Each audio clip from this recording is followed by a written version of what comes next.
to devise some kind of method or strategy to offset some of the events or a repetition of the events that have taken place here in Los Angeles recently. We have to go to the root. We have to go to the cause. Dealing with the condition itself is not enough. Dear Mr. Massa, I'm just trying to mind my own business. What's the matter? It's just another day, another black king captured. I'm about to lose my brain, stuck inside this ghetto rapture. I got a lot of smoke. If you want it, you can have it. They want a hat trick, but this is black girl magic. Ain't talking about the kind that'll make you disappear, but I'm talking about the power of the melanin within. Ain't looking for trouble, but I'ma say this one time. I put two dukes up if you try to touch mine. We still want justice for Samir and Trayvon. You say you don't see color, but racism ain't blind. They targeting little kids whose skin look just like mine. So I'm paranoid, it's a war zone outside. And I'm a black queen, so if you ask me to step out of my car, you gon' have to snatch me. Cause I ain't going no damn well. Had to spend my whole life living unfair. Ancestors got my back and they right here. You can never understand, it's a nightmare. Living in my black shoes by the black rules. You can keep your handshake, I don't dap coon. The white man will go nuts if he cash you. But you all on his side like a damn fool. Make it make sense. We are oppressed. Queen. We are exploited. We are downtrodden. Make it make Queen. We are sense. denied not only civil rights but even human rights. Ahmadiyyah. So the only way we're going to get some of this Ahmadiyyah. oppression and exploitation Queen. away from us or aside from us is come together Queen. against the common enemy. Who taught you to hate the texture of your Ahmadiyyah. hair? Who taught you to hate the color of your skin? Ahmadiyyah. Parents, pay attention to the books, the school system, even to your little children. Lies mixed with wisdom. His skin too bright, so he was blind to the prison. My skin just right, so I collide with division. You trying to pray to God, but we tired of religion. No savior saving, we got to save our savings. We used to pay miss, how we gon' make the slave rich? But who's to blame, and tell me why you complaining? We need a team effort just to rule the nation. Like a bad relationship, missing communication. We missing moderation. They trying to get a poison to my population. No reparations, I'm getting tired of Satan. We are oppressed. Queen. I'm getting tired of waiting. We are downtrodden. Queen. We are denied not only civil rights but even human rights. Ahmadiyyah. So the only way we're going to get some of this Ahmadiyyah. oppression and exploitation. Queen.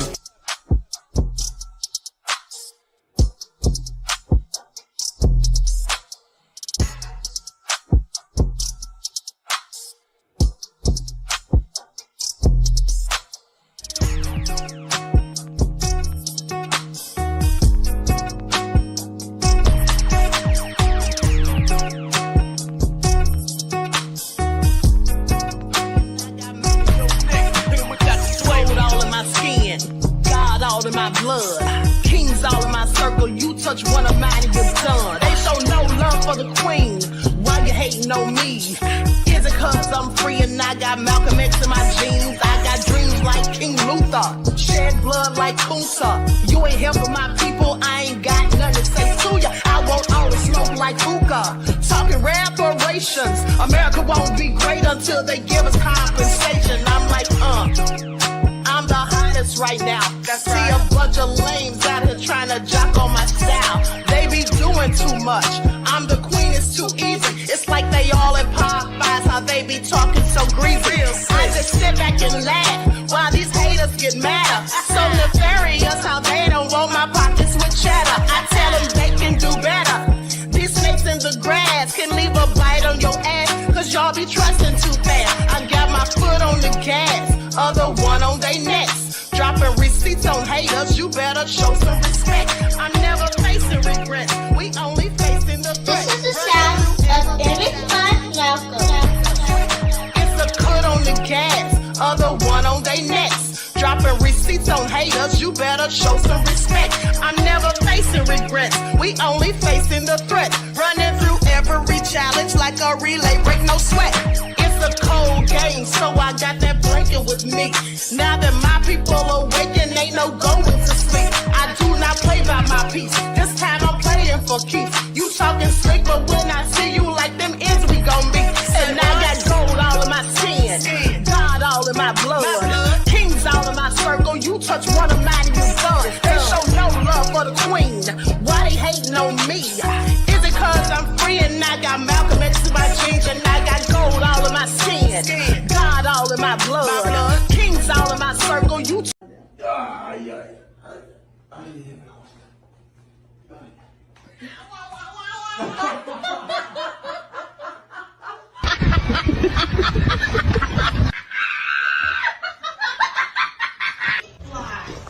Their fact is whiskey.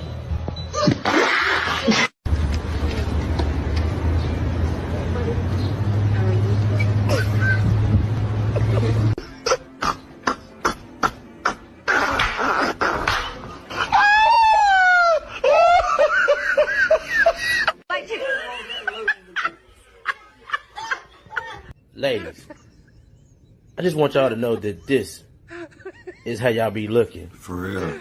When y'all get them big ass eyelashes. Just the I mean, big how ones. can you even see?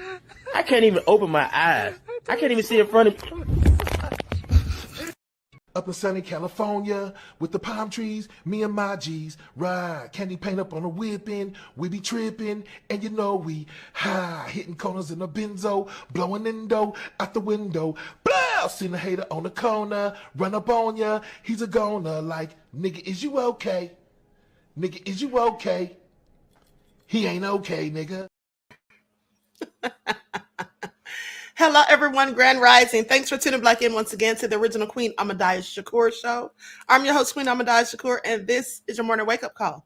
So as you're coming in, please feel free to go ahead and subscribe to the channel if you haven't done so already.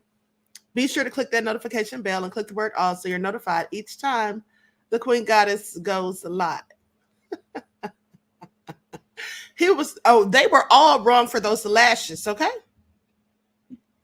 I'm not even joking. You know, I used to wear lashes. I used to wear lashes a few years ago.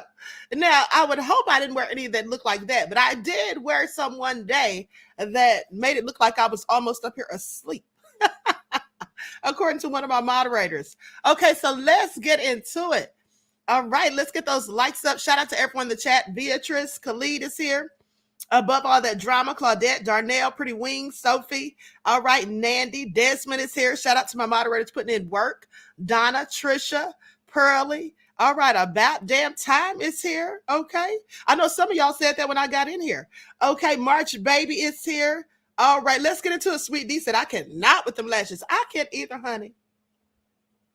I can't either. 504 Nola in the house, Claudette and Tange. Okay, so let's get into it. Likes up, everyone. Please like and share. Okay, we got to get into this because I really want to talk about Kabami, okay? But we got to get to her in a second. We're going to save the best for last. All right, so in the meantime, between time, honey, let's talk about Marlon Wayans.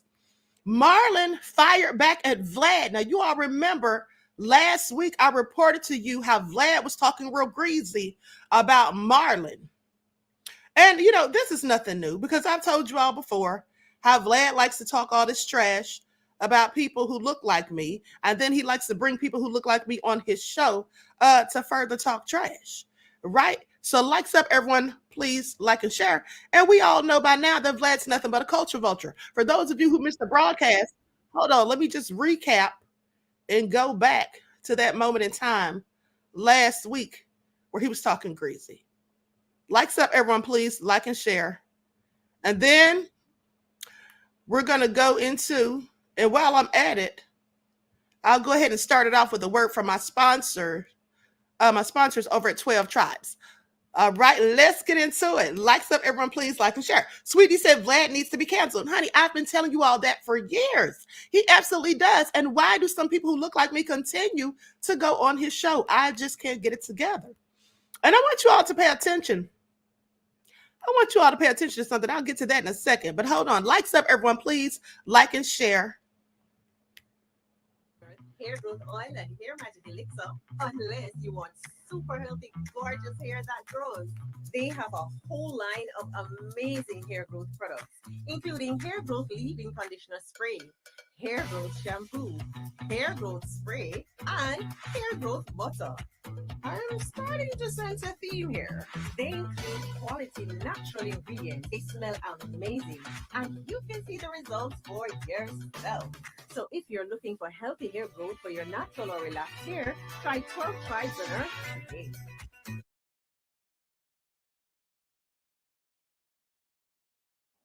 All right. And don't forget, you can get your 12 Tribes hair oil at Etsy.com. Go to Lisa Crafts and also at Walmart.com. Okay, so now let's talk about it. Listen, now we already know that Vlad is a culture vulture. We already know that Vlad is an instigator. If he has a black person on his show who's beefing with another black person, he always wants to bring it up and try to get involved in it, insert himself, start giving his unsolicited opinions and advice, and consequently instigating. Now, with that all been said, let's talk about the backlash that he's now gotten because he said some things about Marlon Wayans when he had Ari Spears on his show. My question is, why the hell is Ari Spears on Vlad's show? The next question is, why are black people still going on Vlad's show? I'm sorry, they haven't seen this man for who he is and that he's problematic. I just don't get it. Likes up, everyone. Please like and share. Thank you in advance. So Ari Spears and Vlad discussed the surprising demand that Marlon Wayans, in fact, made for an interview. See, Vlad wanted Marlon to come on his show and he wanted to interview him, and then he asked the price. You see, Vlad pays for interviews, which is unscrupulous as far as I'm concerned. I would never pay for an interview. You know, at the end of the day, like I said, that can encourage people to say things, to embellish stories and all of that. But nonetheless, no real journalist with ethics ever pays for interviews, is all I'm saying. Now, Ari Spears and Vlad discussed the surprising demand made by Marlon Wayans for an interview. Vlad shared that Marlon's representative asked for $40,000 up front. Now, I want y'all to pay attention. Well, he asked, and that's what he answered. Okay, how much do you want to charge me for coming on the show to do an interview? And his representative told Vlad he wants $40,000 up front and then 30% of all future revenue for the interview. Now, Ari Spears chose not to launch into a critique of Wayans' request, acknowledging his decision to stay out of the potentially controversial comments. Wise choice, Ari Spears. Okay, Vlad remained critical, suggesting that no one would realistically pay such an amount for an interview, especially given Wayans' recent viewership statistics on similar platforms. Who does Vlad think he is? Netflix?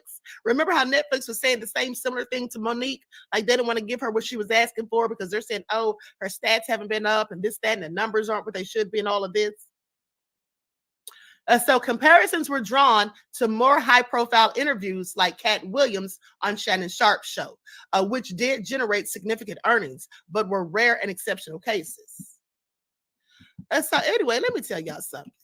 Bottom line is, I have a problem with Vlad talking about Marlon to Ari Spears, period. About him talking about Marlon, period. If it was a problem, what he asked for, well, you could have just told him that. You could have told him you thought it was ridiculous. You didn't like it, however you felt about it. But why is he making it public? Why is he putting that man's business out here in the streets? See, that's the kind of stuff people like Vlad do. Okay. And people like Ari Spears continue to go on his platform and support him. That's what they continue to do. At the end of the day, Vlad ain't nothing but a culture vulture. Like I said, he really don't give a darn about people who look like me. Didn't I tell y'all I gave y'all the receipts and proof? I showed you all the court papers where he was sued for racism. Okay, by a black woman who was working for him. Oh yeah, some of you might think just because he's married to a black woman, he's not racist. Please miss me with it.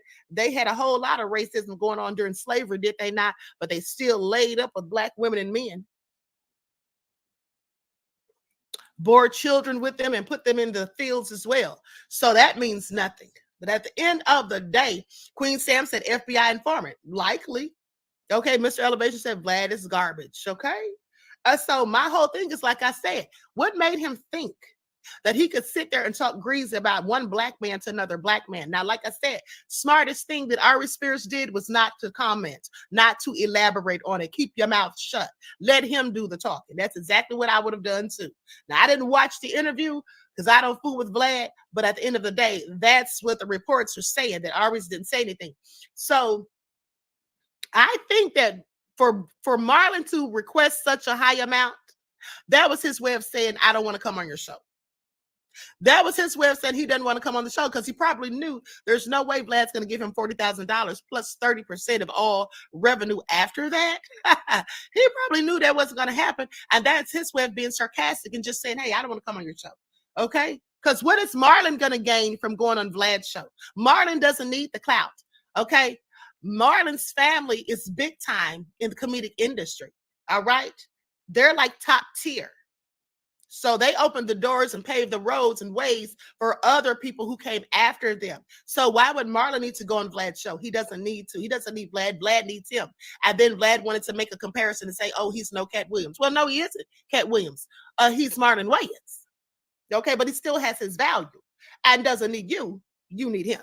And in fact, none of the people that come on Vlad's show need him. He needs them. When are Black people going to realize that we hold the power? At the end of the day, if it wasn't for the Black people who go on Vlad's show, where would Vlad have? Where would he be? How come he doesn't find interest in interviewing people who look like him? I just have a lot of questions. Okay? Queen Sam said, Vlad, you're no Shannon Sharp. Bingo. Ding, ding, ding, ding, ding. All right.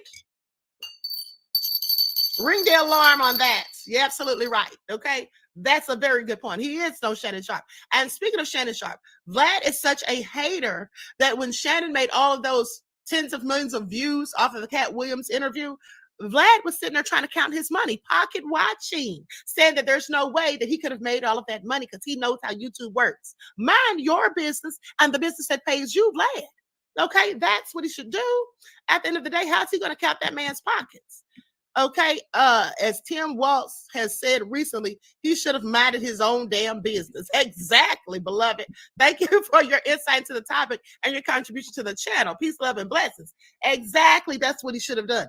Now, because Shannon said that he made more money from that interview than he did in any year in the NFL. And then Vlad said, oh, that's impossible. He couldn't have made all that money. First of all, why are you concerned? However much he made, why are you even worried about it? Because he's a hater. That's what he is. And as soon as you see somebody like him hating on a person who looks like Shannon Sharp, why would we keep going on there? That's all I'm saying. Terrell said, Vlad loves hip-hop, LOL. He needs to sit down somewhere because hip-hop don't love him. He's a whole hater. And I do believe that he works for the feds. That's why when he talks to people, certain people that he has on his show, he doesn't just ask them questions like an interviewer. He interrogates them like the police. Let us not forget that Casanova is in prison right now. And some of the reason he's in prison, one of the reasons, is because of an interview that he did on Vlad's platform. Lest we forget. Now, of course, nobody made Casanova get on there and say all those things. But at the end of the day, you see, sometimes when you're in a comfortable setting and you get to talk and if someone's asking you questions, you have like this conversation going back and forth. You get so comfortable and relaxed, you may not realize you're saying too much. Okay? You may not realize that you're saying too much. So all I'm saying, just remember how when King Von and Lil Durk were on the Breakfast Club that time, and Charlamagne's asking these questions and King Von's answering, and then Lil Durk must have felt like King Von was about to say too much or say something he didn't need to say. So he was like, coughing to let him know, stop it right there. Okay, so I'm just saying, at the end of the day, sometimes you slip up. You get too comfortable and relaxed, and you really don't realize what you're saying until after you said it. Okay, and that's what Vlad banks on, as far as I'm concerned. Okay. With that I've been said, Claudette said, loose lips sink ships. Okay, Terry Hartford said they running amok. Okay, anyway, I'm out of here. Listen, I'm about. Okay, so there was the recap, beloveds, for those of you who may have missed it. But now let's talk about what, in fact, Marlon has come out and said in response to that. Because Vlad needs to be taught a lesson at the end of the day. He needs to sit down somewhere, and all people who look like me need to just abandon his platform. Okay, please stay off of there.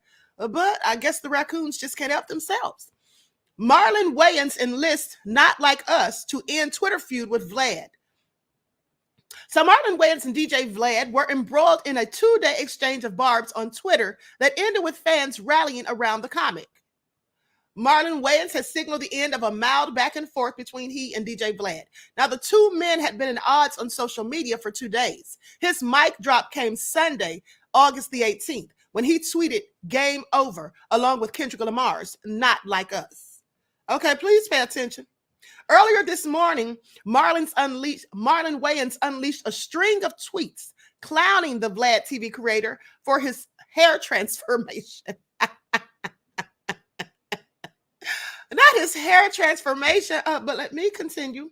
His comedic quips included comparing before and after photos of the media personality to scenes in Michael Jackson's Black or White music video, as well as stating that his beard looked like it had been stripped from an animal struck on a roadway.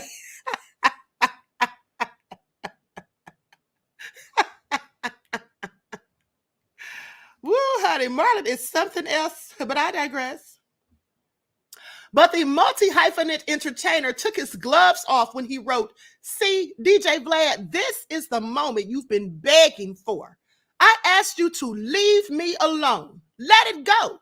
But you want to kick a bee's nest. You can't compete with me, bro. I am a legend. And occasionally I'll come off the throne to spar with peons like you. Keep going. There's levels to this shit." He also declared that his cyber foe was hated by the urban community as he asked, "You mad you can't exploit me?" Oh, honey, he went in.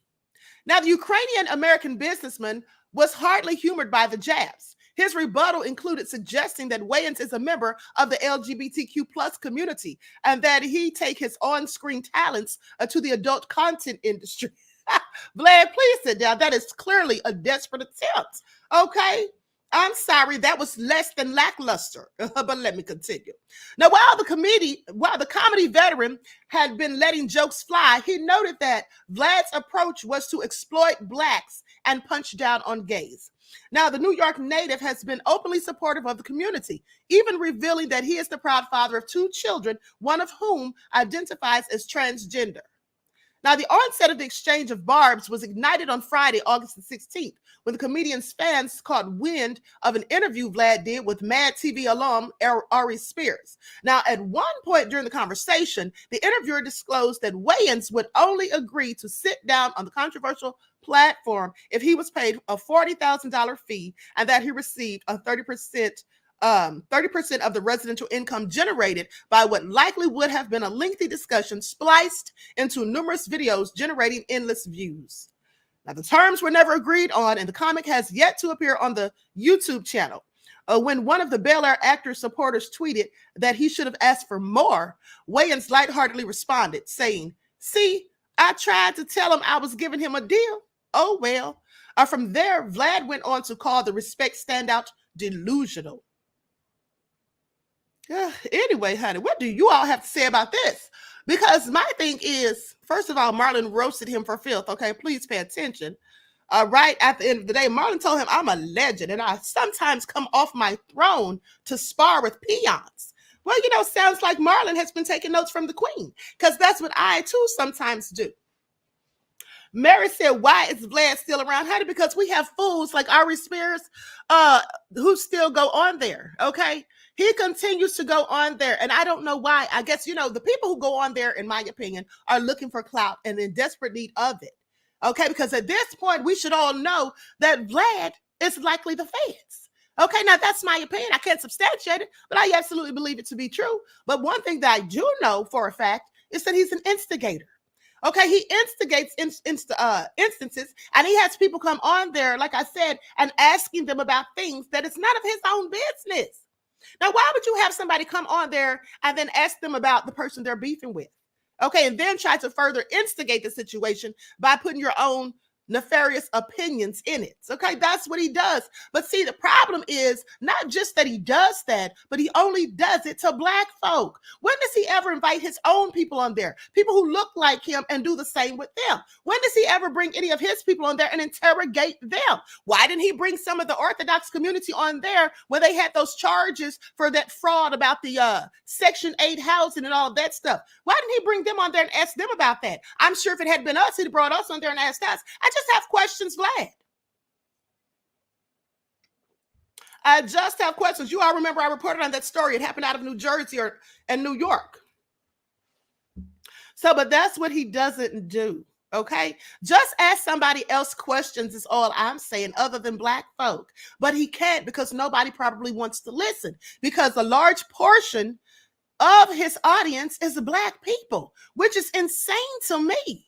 Because what does he do for the Black community that makes him worthy, deems him worthy of us building his platform? Because we built it, not him. If it weren't for the Black community, he would have no platform, apparently. That's obvious to see. Now, he wants to come in as a guest into our culture, but at the same time wants to demean our culture and wants to talk down on certain people, like the Honorable Minister Louis Farrakhan, let's not forget. So I have questions with Black folk that's still going on there. As you can see, Godfrey and Lord Jamar abandoned ship when he said those things about the Honorable Minister Louis Farrakhan. Okay, I just want you all to pay attention.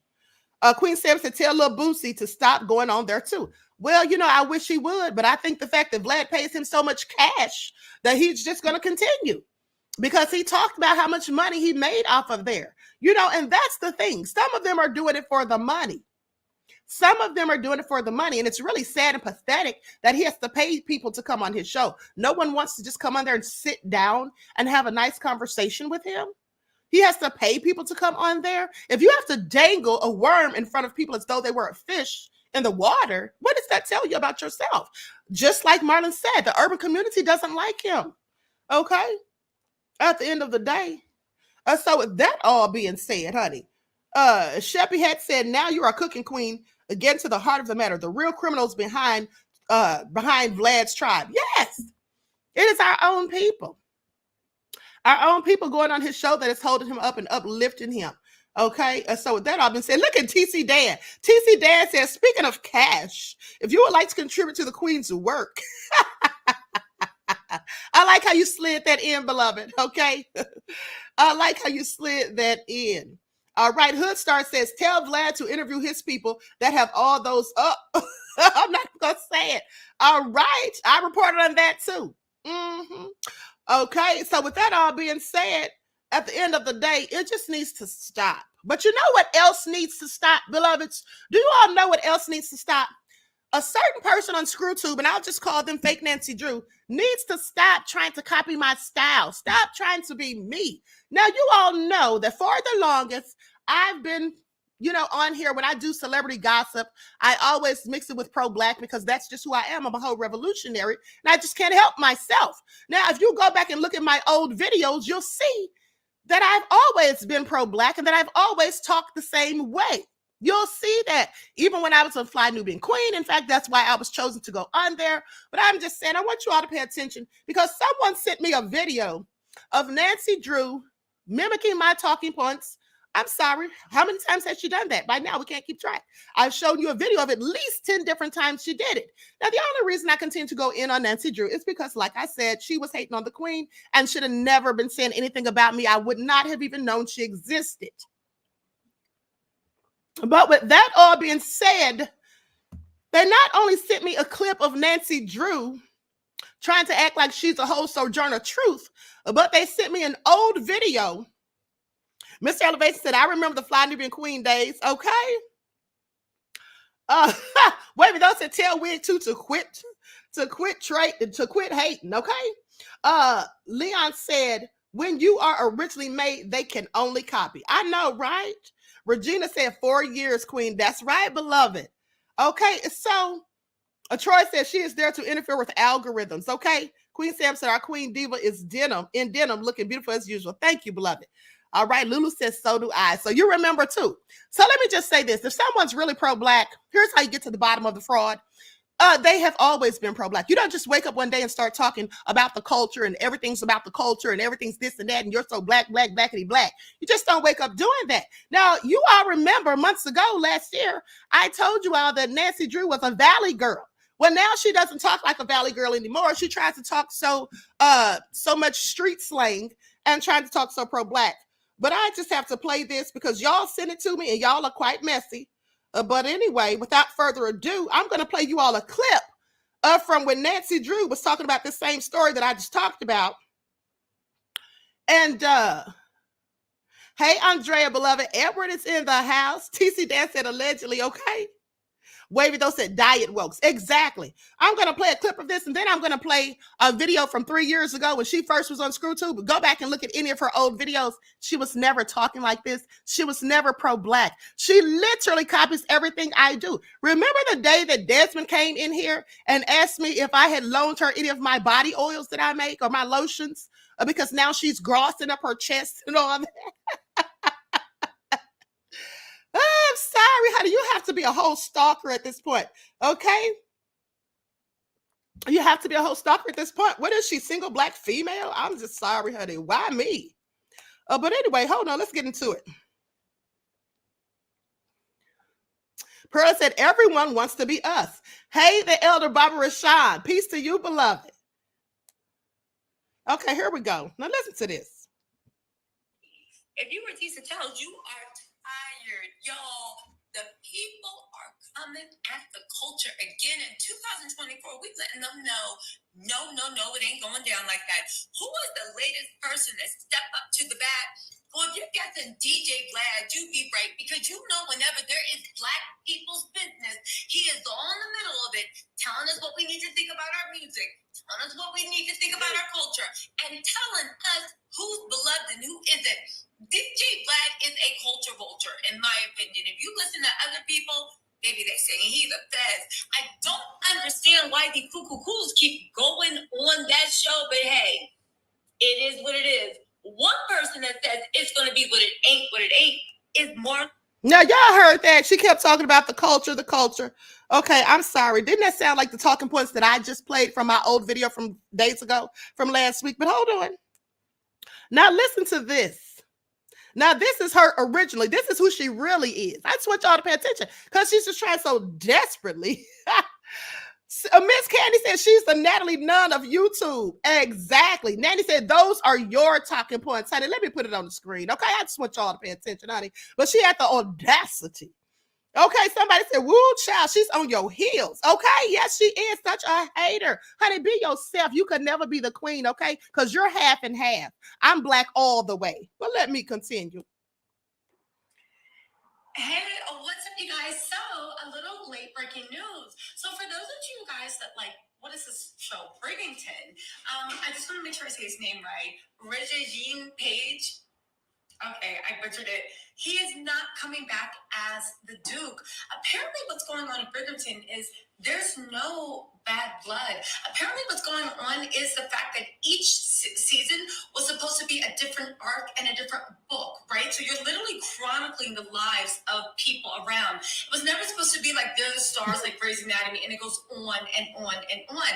Now, this is a Shonda Rhimes original.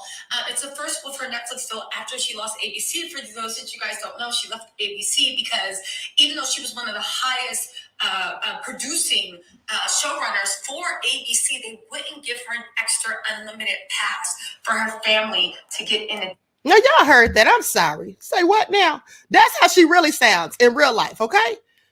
Somebody said copy and paste. Okay, I'm just saying, honey, make it all make sense. Now, I said I was going to stay off her, but honey, as long as she continues to copy the queen, steal my talking points, try to act like me and all that, I'm going to go in. As a matter of fact, she keeps it up. I'm going to do a whole expose on her, like I told y'all, because I do know some things about her, all right, that was posted on Lipstick Alley, all right, and elsewhere on the internet. So, y'all know I'm petty. Yeah, but trying to act so pro-black, girl, sit down somewhere. You're a valley girl. Stay in your lane. Honey, you could never be the queen because this comes from the heart of me. This comes from the passion of me. Now, I find it so interesting that somebody who's so for the culture was out there bragging and boasting about Kamala Harris. Y'all remember that? Y'all remember that? Y'all sent me the video where she was going in. She was going hard in the paint for Kamala Harris, and then they said her own subscribers went in on her and told her that some of them told her they was going to unsubscribe. Some of them said they was going to unsubscribe. Please pay attention. And so I'm sorry, honey, if you was really pro-black, you would know damn well that we should not be praising Kamala Harris is all I'm saying. Now, with that all being said, I can't wait to get into these receipts about Kamala, though. It's hilarious. Okay, so first off, let's talk about Lunell. Lunell went in on 50 Cent because she did it in a nice way. You know, she was basically saying that 50 should have had some women on the tour for the comedy show or whatever.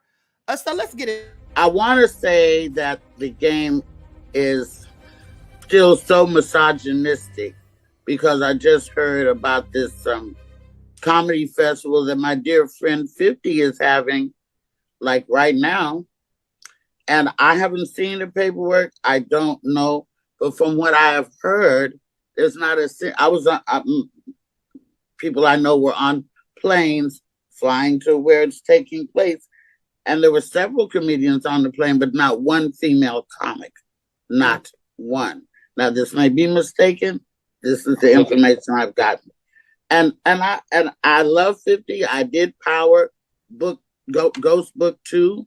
I know he's a comedy fan, but there are men and women in the audiences at these shows.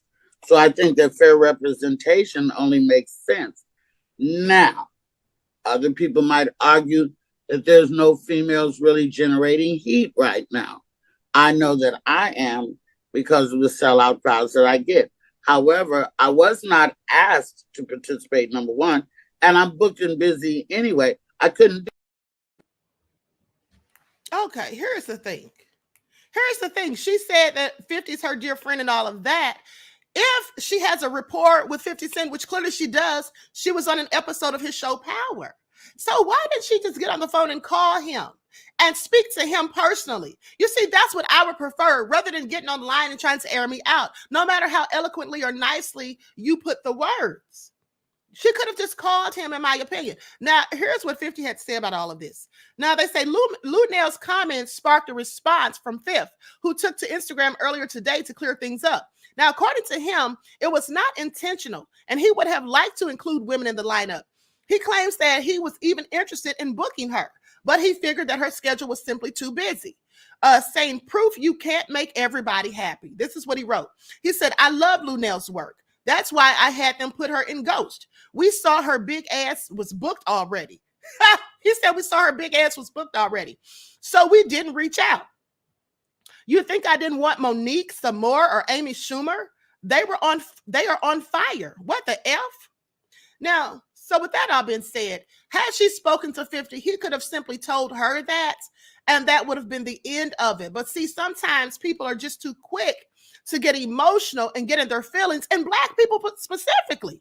We know that our people have a habit of getting all emotional about things. Really, if she just sat down and made a phone call, she could have cleared all of that up and everything would have been fine. And nobody would have to be knowing, that she was even bothered by it. And here's the thing. He put her in Power. He doesn't have to put her in everything that he does. Okay? He doesn't have to put her in everything that he does. And people need to think about that sometimes too when they get upset about people not casting them in certain things or signing them up or, booking them for certain things. Now, speaking of that, let's talk about Hurricane Chris. Because Hurricane Chris, in my opinion, had a whole lot of nerve to come out here trying to go in on 50. And, I don't agree with 50 giving $500,000 to the police, if that's true. But at the end of the day, it's his money. He can do with it whatever he wants.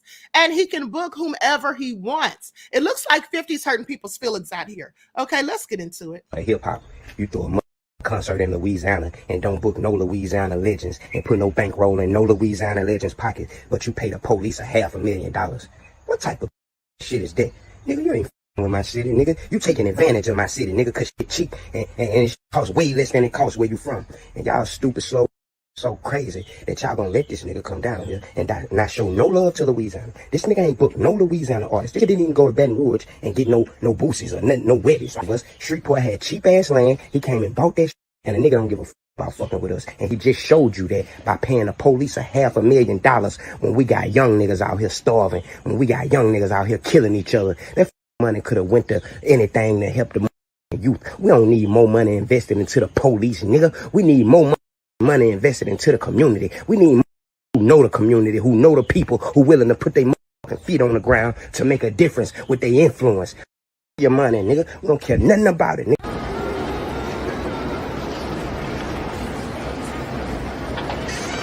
What you mean ain't good enough, man? What you mean ain't good enough? My name is Flex.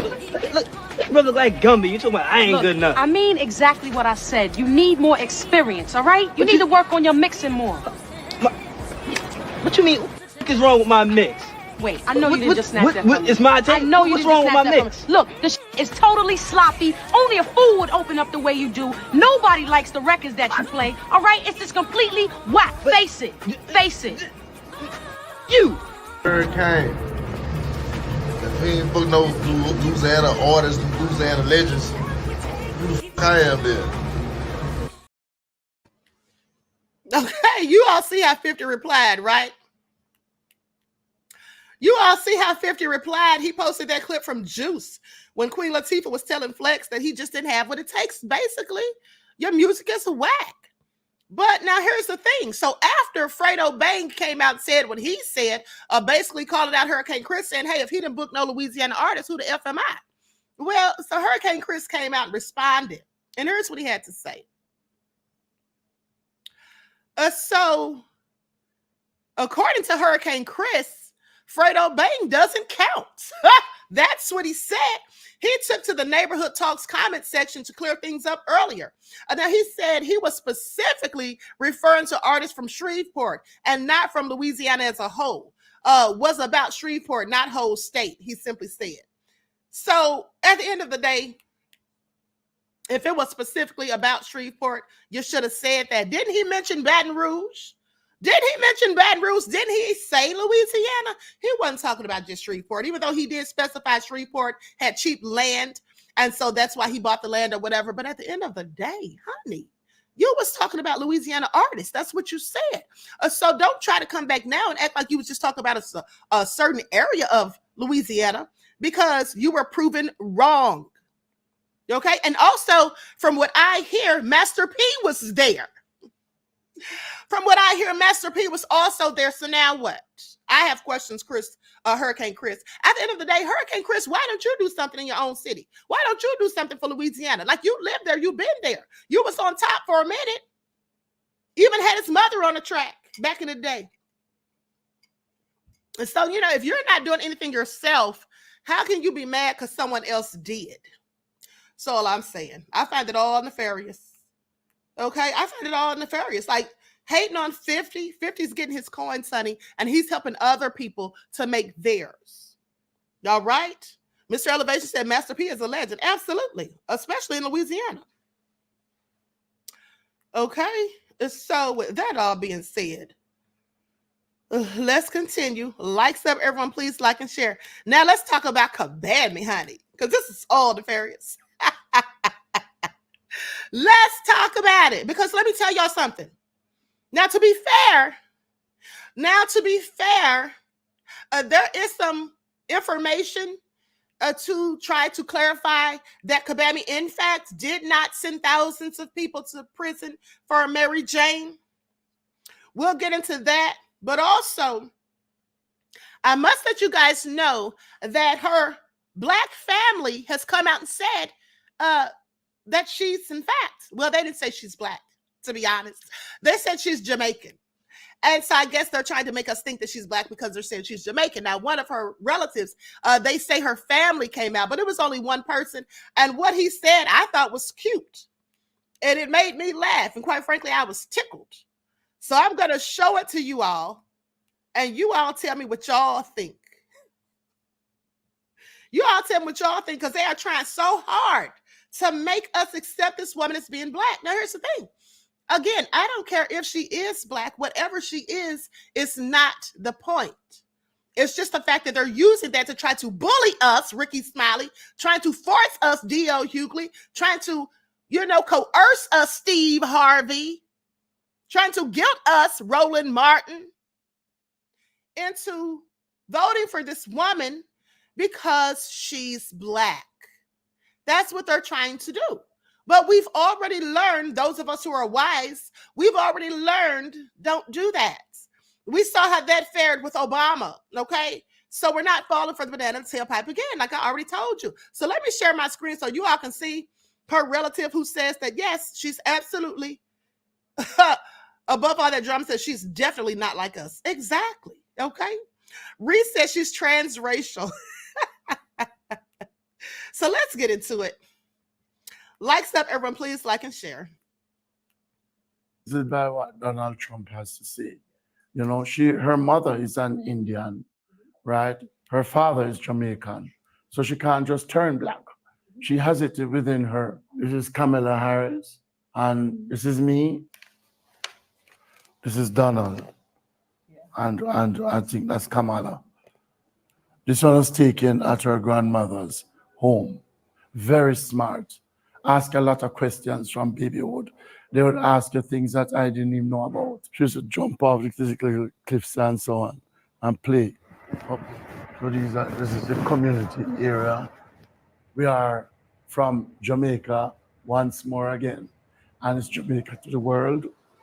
So it's a happy moment. Even talking to you now, I feel some sort of tears from my eyes too. You know, it's like tears of joy, you know. I'm very happy for her. I'm not fizzled by what Donald Trump has to say. Isn't that cute? Isn't that cute? Now, I want y'all to pay attention.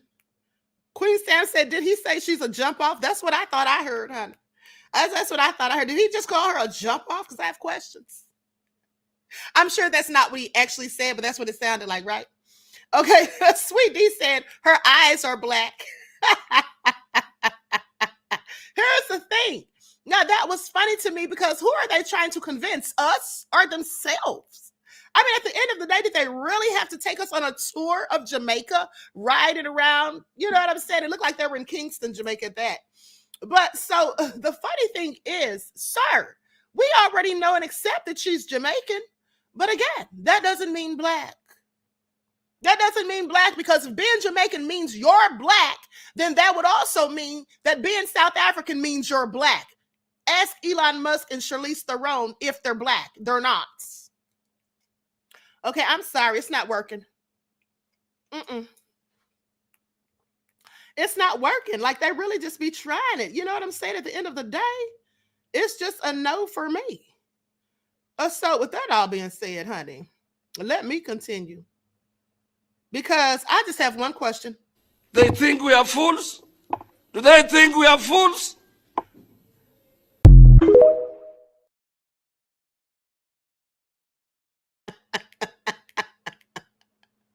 They think we are fools? Do they think we are fools?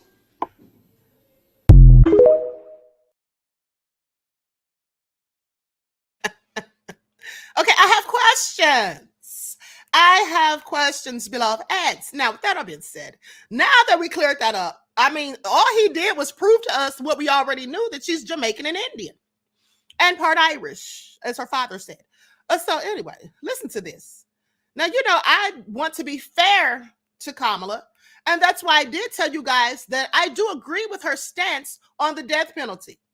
I do agree with her stance on the death penalty, that in fact, I'm not for the death penalty because, you know, it disproportionately impacts Black and poor people. So with that all being said, listen, I'm trying to be fair here. So I did a bit more research about her and her what do you want to say? Her sending people to prison for marijuana. Okay, so let's get into it. And here's what I came up with. Likes up, everyone. Like and share.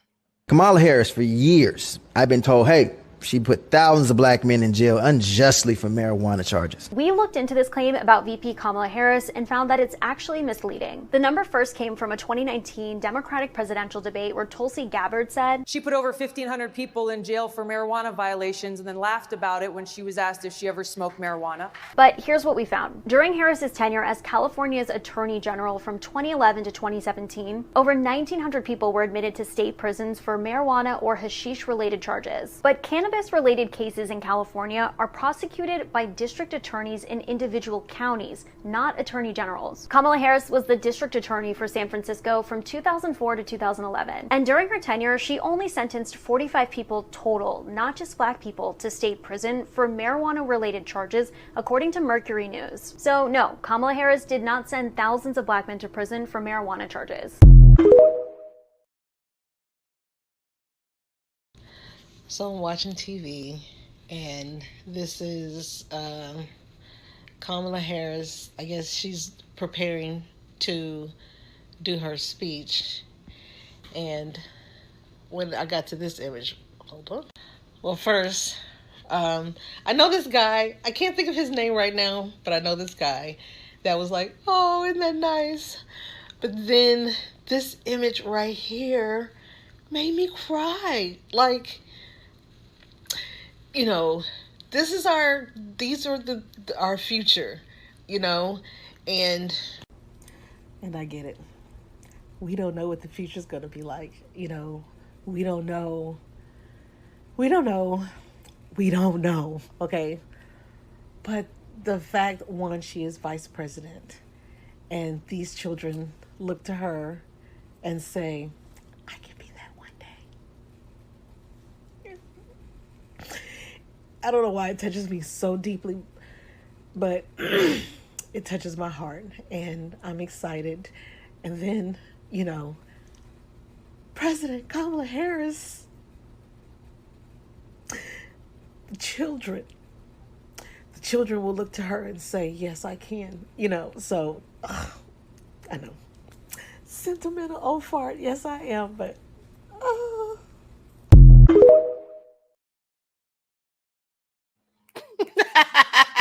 Did y'all see that? Was she serious? Girl, please sit down somewhere, honey. First of all, at the end of the day, your children should not be looking to Kabami or anyone else. Okay? They should be looking to their parents. They should want to model themselves after their parents. You see, the parents should be the role models of their own children, as far as I'm concerned. All right? And the parents should tell them that they can be and do whatever and whoever they want to be. That's what parents should tell them. So then they don't need people on the outside like Kabami, okay, to influence them. Like, she was really sitting up there crying. Like, this is what's wrong with black people. Black people, some of us are so foolish and so into the tokenism of it all. Okay? At the end of the day, this is just ridiculous. So she sitting up there crying. We're supposed to feel sorry and cry too with her and say, okay, let's just go ahead and vote for her because she's black and so these little girls can look up to her. No, I'm sorry. Not going to do it.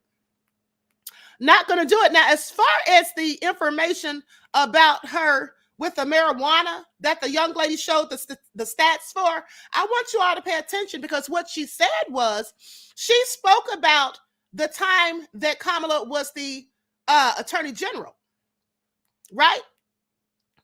So with that all being said, what about when she was a prosecutor? What about when she was a prosecutor? Okay, because there's different stats for that. All right. I'm sorry. There's different stats for that.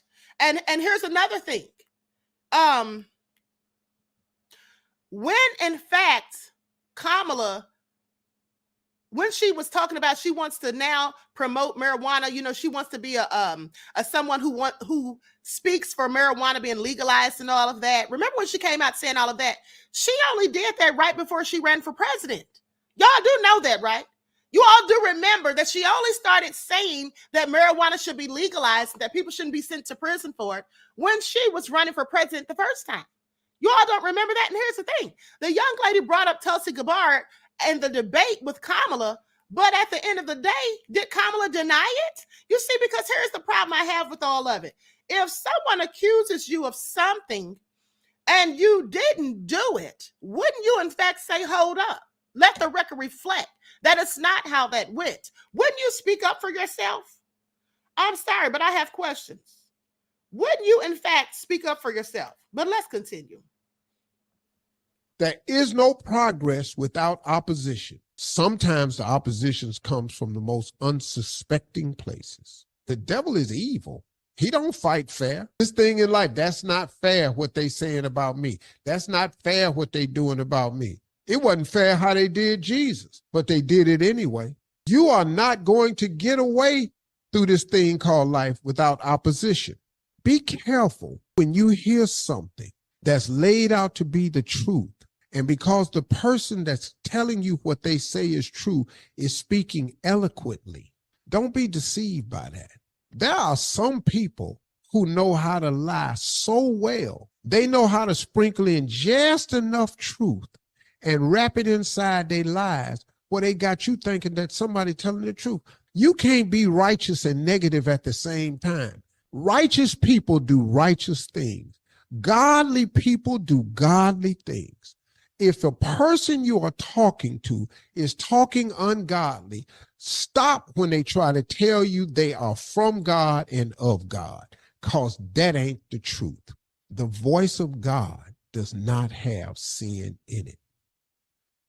When you are listening to anybody that's trying to make you think that they anti-Illuminati or any of this, be very careful, because God's voice does not have sin in it. If you are of God, speaking from God, you will not do anything that's ungodly, period. I cannot, for the sake of my integrity, stand up here and let everybody that's counting on me crumble so I can make a statement.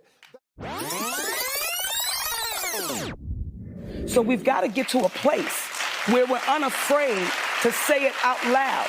Okay. What I would have loved, what I would have appreciated from my brother was had you picked up the phone before you went on the air and said, Monique, you've burned too many bridges and there's nothing I can do.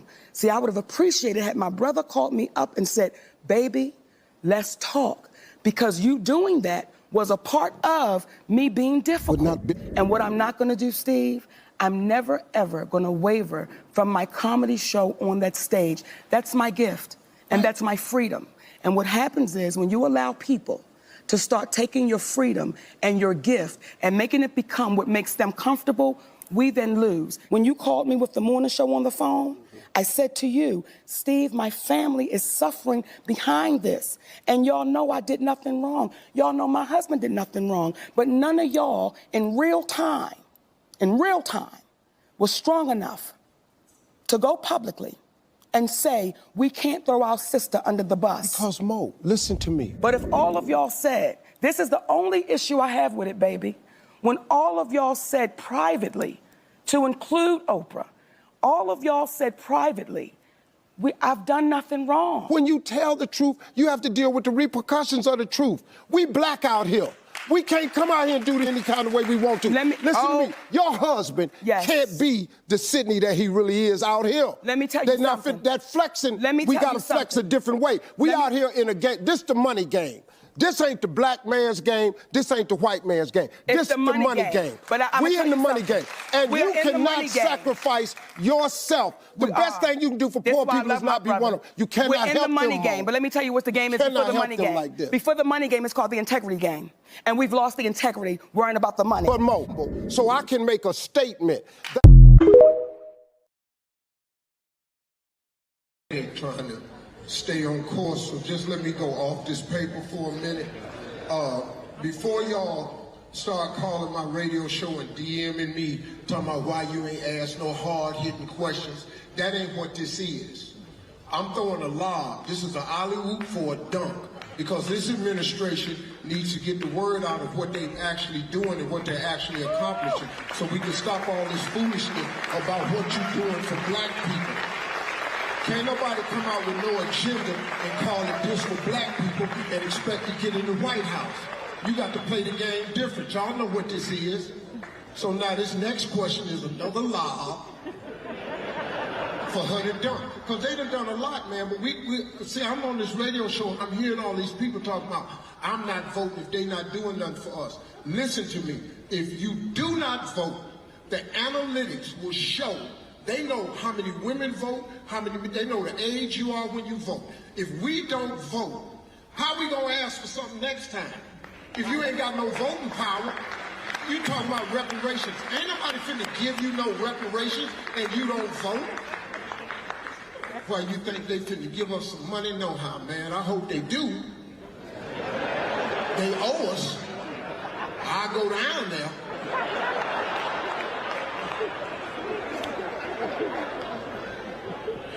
I'm sorry. Madam, I know I ain't coming back next year. I appreciate y'all having me.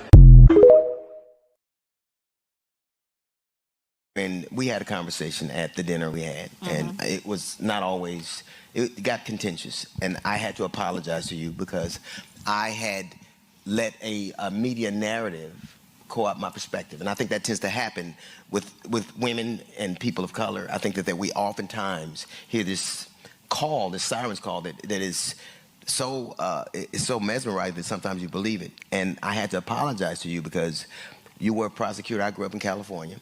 I love that state, and what I saw happen to it, I equated it with, you know, elected officials, and I lumped you in with it. But some of the things that I have subsequently come to learn about you not only make me proud of you, but make me be an advocate for you. I'm proud of the things you've done.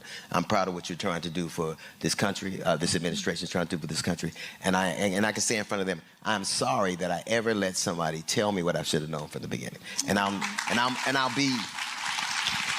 use my voice not as I'm not a paid, I don't even like politics all that much. It's ironic to me. Right. But I think you have done what you said you would do, and there was a time that I didn't believe it, and I have to say that I'm sorry, and I'm going to do what I have to do to make sure you get the word out and make sure that people understand you have done everything you've promised, and I am proud of you. So, oh, dear. Thank you. I'm very proud.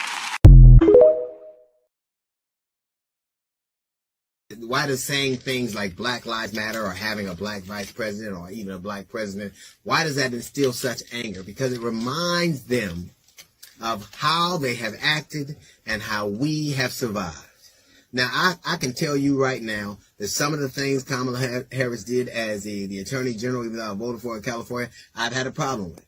But I cannot tell you how proud I am, and I said this yesterday, of black women demanding power, demanding a seat at the table, and getting it. People can say stuff like, what did Barack Obama do for black people? I'll tell you what he did. In addition to giving people health care that they wouldn't have had before, in addition to giving them an idea of this, so whatever you believe about his political ideology, whatever he did or didn't do, he inspired Kamala Harris.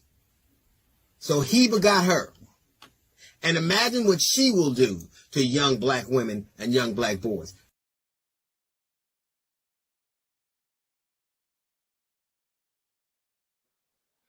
Okay, so with that all been said, DL is full of cap, okay? At the end of the day, he's full of cap because here's the thing. He had it right in the first place. He had it right in the first place when he went in on her. And now I want you to pay attention to how the black boule are the main ones trying to coerce us into voting for this woman by using the pretext that she's black. First of all, she is a member of a black sorority. So what likely has happened is all of the Greeks that are behind Kabami have probably gotten in the ear of Ricky Smiley, Steve Harvey, and D.L. Hughley, and amongst others, okay, other people who are in charge who want her to be on top. Because you see, all of them are members of the same frat. D.L. Hughley, Ricky Smiley, and Steve Harvey are all members of Omega Psi Phi Incorporated. Okay, they're all members of a Greek fraternity.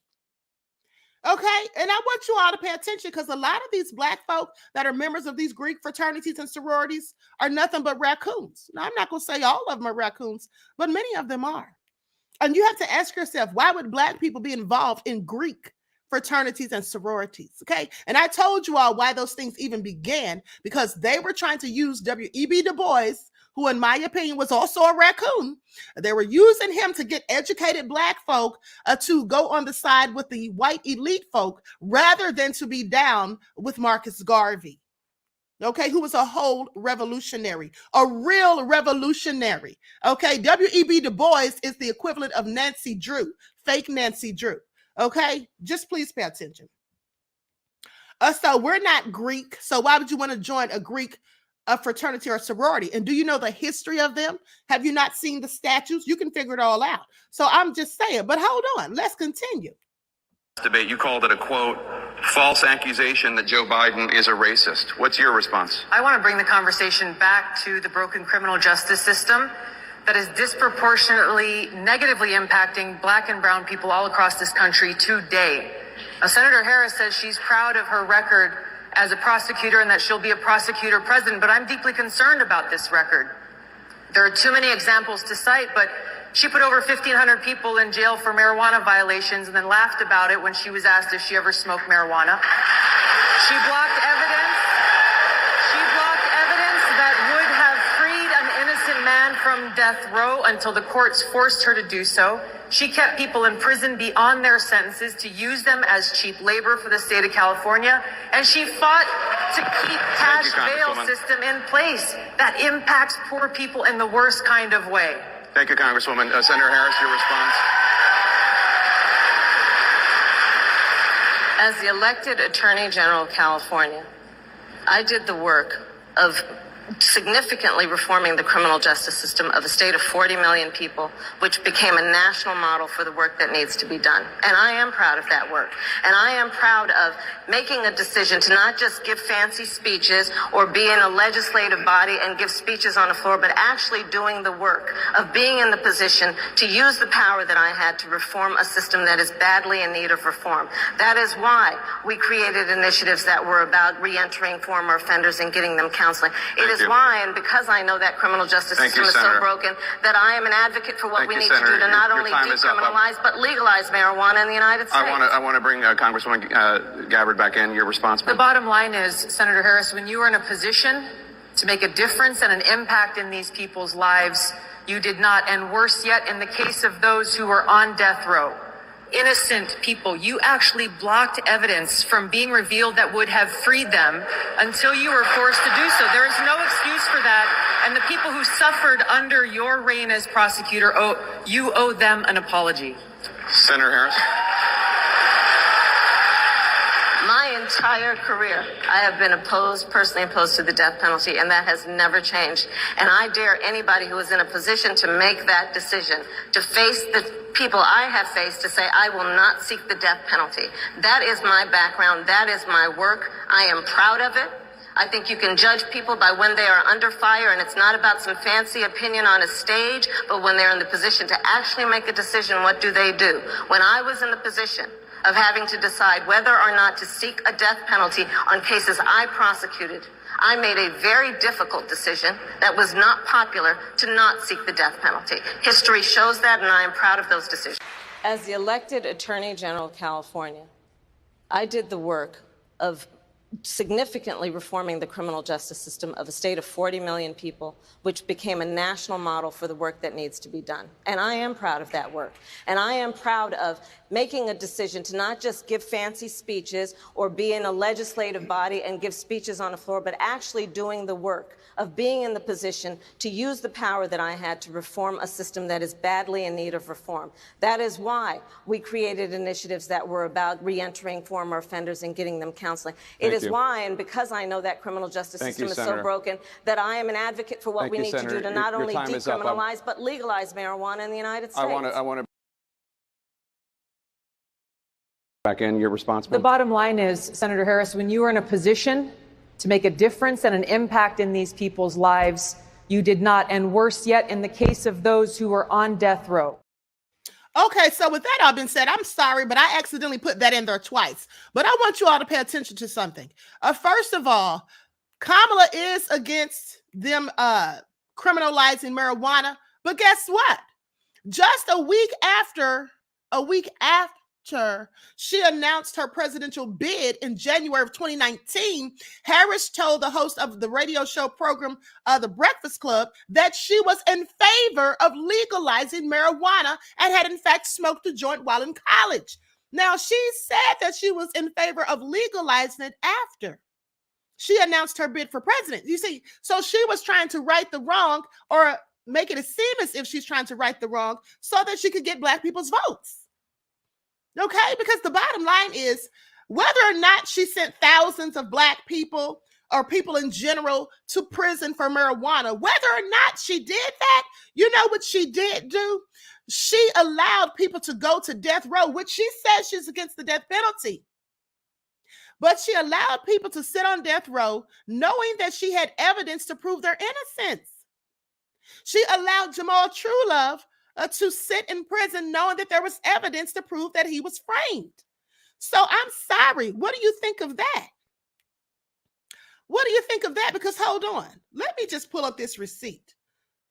Because there is a black man, prayers for him, a black man named Kevin Cooper. That's the man who you saw on the screen along with Jamal Truelove on that last clip. Now here's the story. This is an update on his case that came out last October of 2023. Okay. Cooper, who has been on California's death row for 35 years, is asking California Governor Gavin Newsom to reject the findings of an investigation into his case by the law firm Morrison Foerster that was released in January. Now, Cooper, through his law firm, Orrick, Harrington, and Sutcliffe, included his request in a detailed rebuttal to the Morrison Foerster report. Now, Orrick's 77-page response, okay, I'm going to skip past all of this. And so basically, Newsom's order called for an investigation into Cooper's 1985 death penalty conviction for a quadruple murder. He supposedly killed 4 white people in San Bernardino County in 1983. Now, the instructions were to conduct a full review of the trial and appellate records in the case and of the facts underlying the conviction, including facts and evidence that do not appear in the trial's appellate records. The firm's review shall include an evaluation of all available evidence, including recently conducted DNA tests. Okay, so, you know, people have been saying this man's innocent. I don't know if he is or not, but this is who Tulsi was talking about. Okay, this is what they were talking about, who she was talking about. Conservatives opposed to Kamala Harris are focusing on her role as a former prosecutor and California Attorney General, especially in the case of a man on death row for murdering 4 people and her stance on marijuana. Now, Harris denies any wrongdoing in the case of Kevin Cooper, a black man convicted in California of murdering 4 white people back in 1983 and was sentenced to death. He has maintained his innocence, but has lost at least a dozen appeals. He remains on death row in San Quentin State Prison. Now, they say to all Kamala Harris supporters, just look up Kevin Cooper. Respond with what you please, but I bet you don't look it up first, because if you do, it must affect your words of anger to people who think little of her. Okay, now this is what a man named Jacob Faber wrote. Attorney Bill Shipley, who was a federal prosecutor and now represents January the 6th suspects in court, wrote on Twitter that Cooper, his case should be highlighted. Now, I want you to pay attention. This is a person who is a federal prosecutor, okay? And who was representing the January the 6th suspects in court.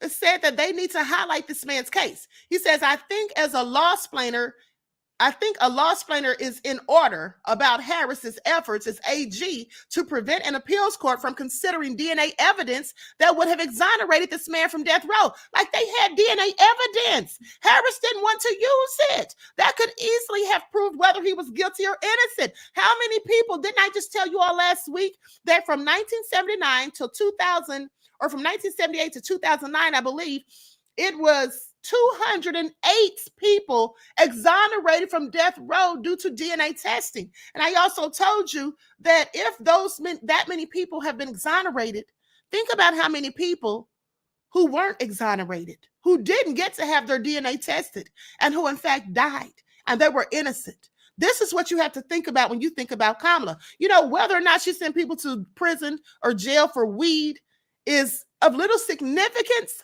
when you think about this. This is taking people's lives in your hands. Now, this is the story of a broken justice system. It appears that an innocent man was framed by sheriff's deputies and is on death row in part because of dishonest police, sensationalized media coverage, and flawed political leaders, including and specifically Democrats like Brown and Kamala Harris. That's what it says. And the state attorney general, before becoming a U.S. senator, who refused to allow newly available DNA testing for a black man convicted of hacking a beautiful white family and a young neighbor. So this was a failure at every level, and it should prompt reflection, not just about one man on death row, but also about profound inequities in our entire system of justice. Okay? In 34 years at the New York Times, I've never come across a case in America as outrageous as Kevin Cooper's. This is what the publisher wrote.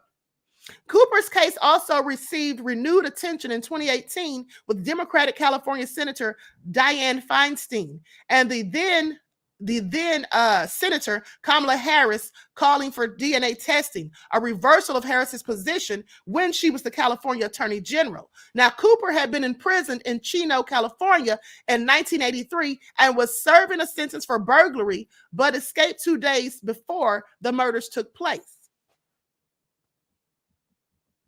Now, 3 members of one family, Doug and Peggy Ryan, and their 10-year-old daughter, Jessica, and an unrelated 11-year-old boy named Christopher Hughes were killed. They were stabbed 143 times. This is heinous, with an ice pick, an axe, and a knife.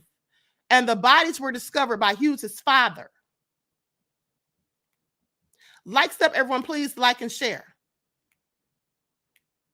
Now, separately, the conservative news site Right Angle News accused Harris on X of jailing black men for marijuana while she was prosecutor in California, saying the American people do not want a president who incarcerated black men on simple marijuana charges and then gloated about smoking marijuana in her college days.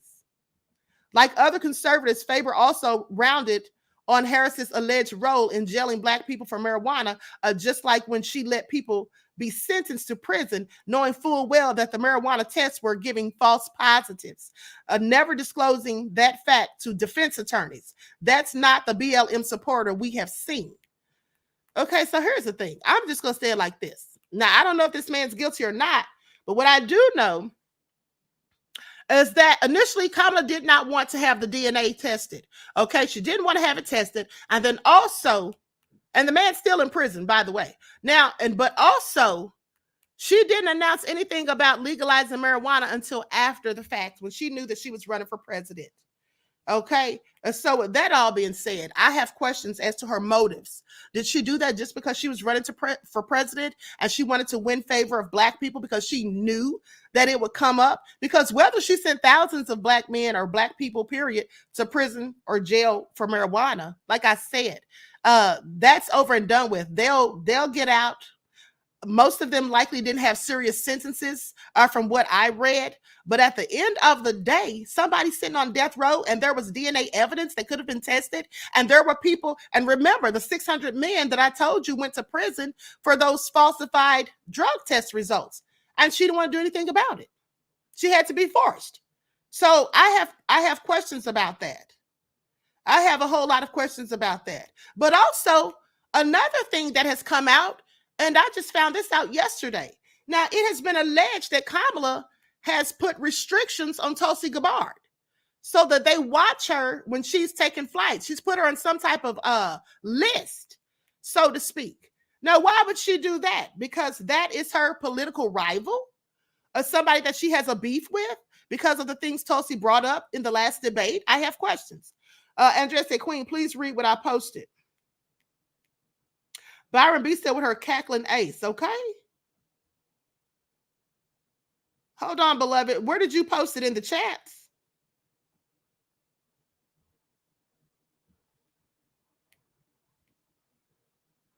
Alexa played Nothing from Nothing Leaves Nothing by Billy Preston because Kamala has done nothing as VP for us and will do nothing as president for us. Exactly. Here's the thing. For anybody thinking that she's going to do something for us, these people that, are sitting here trying to force her on us, if they really think she's going to do something, well, then let them explain why she hasn't done anything in 4 years that she's been the VP. She's had ample time to do something. You know the biggest problem I have right now with Kamala? Here's the biggest problem I have with her right now. It's these immigrants, these illegal immigrants.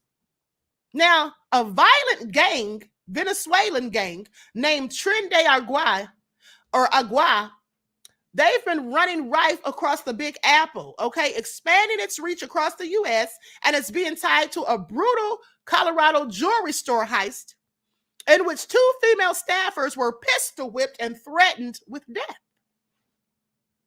Let's not forget all the other stories I've reported on about these illegal immigrants just wreaking havoc. Now, the Venezuelan prison gang has tied to the count on camera Denver heist. They were tied to the count on camera Denver heist from June 25th when a suspect, Jean Torres Roman, 21 years old, was arrested in Mexico. Okay, now, and turned over to the Denver County Sheriff's Office just last week. Now, Roman crossed the border illegally in 2023, but was only identified as a member of the Tren de Agua early last month, according to Homeland Security. Now, Torres Roman allegedly carried out the heist along with several others who remain at large. And this isn't the worst of it. Hold on, it gets worse. Now, the group allegedly entered the store pretending to be clients before launching a brutal attack on the female store employees. Horrifying surveillance footage shows the group of men chasing after the female employees, who can be seen trying to hide in a back room before the men rip the door off and pistol whip 2 women who fall on the floor. The gunman also threatened one of the women who was trying to reach for a panic button, saying he would kill her if she moved. 8 robbers took off with an undisclosed amount of jewelry. The value of the jewelry they took is also unknown. Now, Torres Roman was determined to be a member of the gang. On July the 2nd. Okay, that's when they found out who this thug was. And let me just show his picture on the screen. Likes up, everyone. Please like and share. Thank you in advance. That's him right there. Just a whole bunch of thugs. Now, at the end of the day, let's talk about what else they got going on here. Likes up, everyone. Please like and share. I told you America wasn't ready for the Latin American criminal. Right now, as we're speaking, there are 2 apartment complexes in Aurora, Colorado that have been taken over by Venezuelan gang members, right? To the point where they told the landlord, bro, you come around here, man, we're going to take your life, we're going to take your family's life, right? Landlord's scared. Landlord go to local law enforcement and say, no, we could do about these squatters, because it's squatter laws, bro, right? He says, man, try to contact the FBI. FBI say, hey, my man, that ain't our problem, right? The Department of Homeland Security said, that ain't our problem, bro.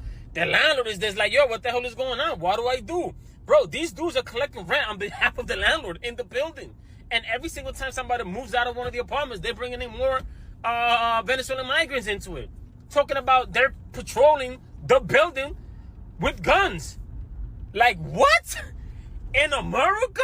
No way. That shit, it sounds like something out of a movie, bro. No freaking way that's happening right now. Imagine being that landlord, bro. He probably calling the bank like, hey, yo, yeah, man, the Venezuelan migrants got your mortgage payment. It was the Venezuela who? You owe us that money. You better pay up, bro. There's nothing he could do about it either, man. Because if he try to do something about it, he's going to get locked up. Yo, I'm sorry. A lot of y'all don't like this, man.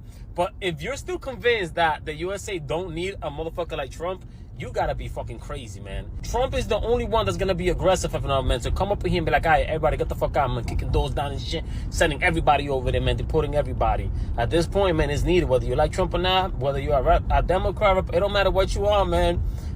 Shit is getting fucking bad, man. And if you think it's not gonna affect you, just give it enough time. Give it enough time, man, because it's only starting. Some other news here at 5. The city of Aurora closing an apartment complex today, saying it was unsafe and unfit for people to live in. The complex filled with many immigrants who now have to find a new place to stay. Advocates say that there was just too little warning for so many families with kids. Erica, the city describing this as an abatement process. They'd been talking back and forth with this complex, the complex saying there were problems with crime, the city saying there were deplorable conditions at this complex. It all came to a head today. A chaotic scene outside the apartments in the 1500 block of Nome Street in Aurora. Fox 31 found entire families on the street saying they had nowhere to go after the city shut down the complex near Colfax and Nome Street. Earlier in the morning, a team of police officers accompanied code enforcement crews and went door to door in the 98-unit building, making sure everyone was out. Sí, señor. Es demasiado difícil. It's very difficult, Betty Rodriguez, who is from Venezuela, said. The city of Aurora said it shut down the complex because living conditions are unfit for human habitation, and there were code violations dating back to 2 years ago. The mayor of Aurora called the owners of the complex slumlords. The owners of the complex and CBZ management claimed it couldn't do maintenance or repairs because the complex was overrun by a migrant gang. Still, housing advocates say tenants were being treated unfairly. Dramatic and scary scenes in downtown LA caught on video after a man claims he was ripped out of his car by a mob. Now, the victim says he was beaten and robbed right in broad daylight.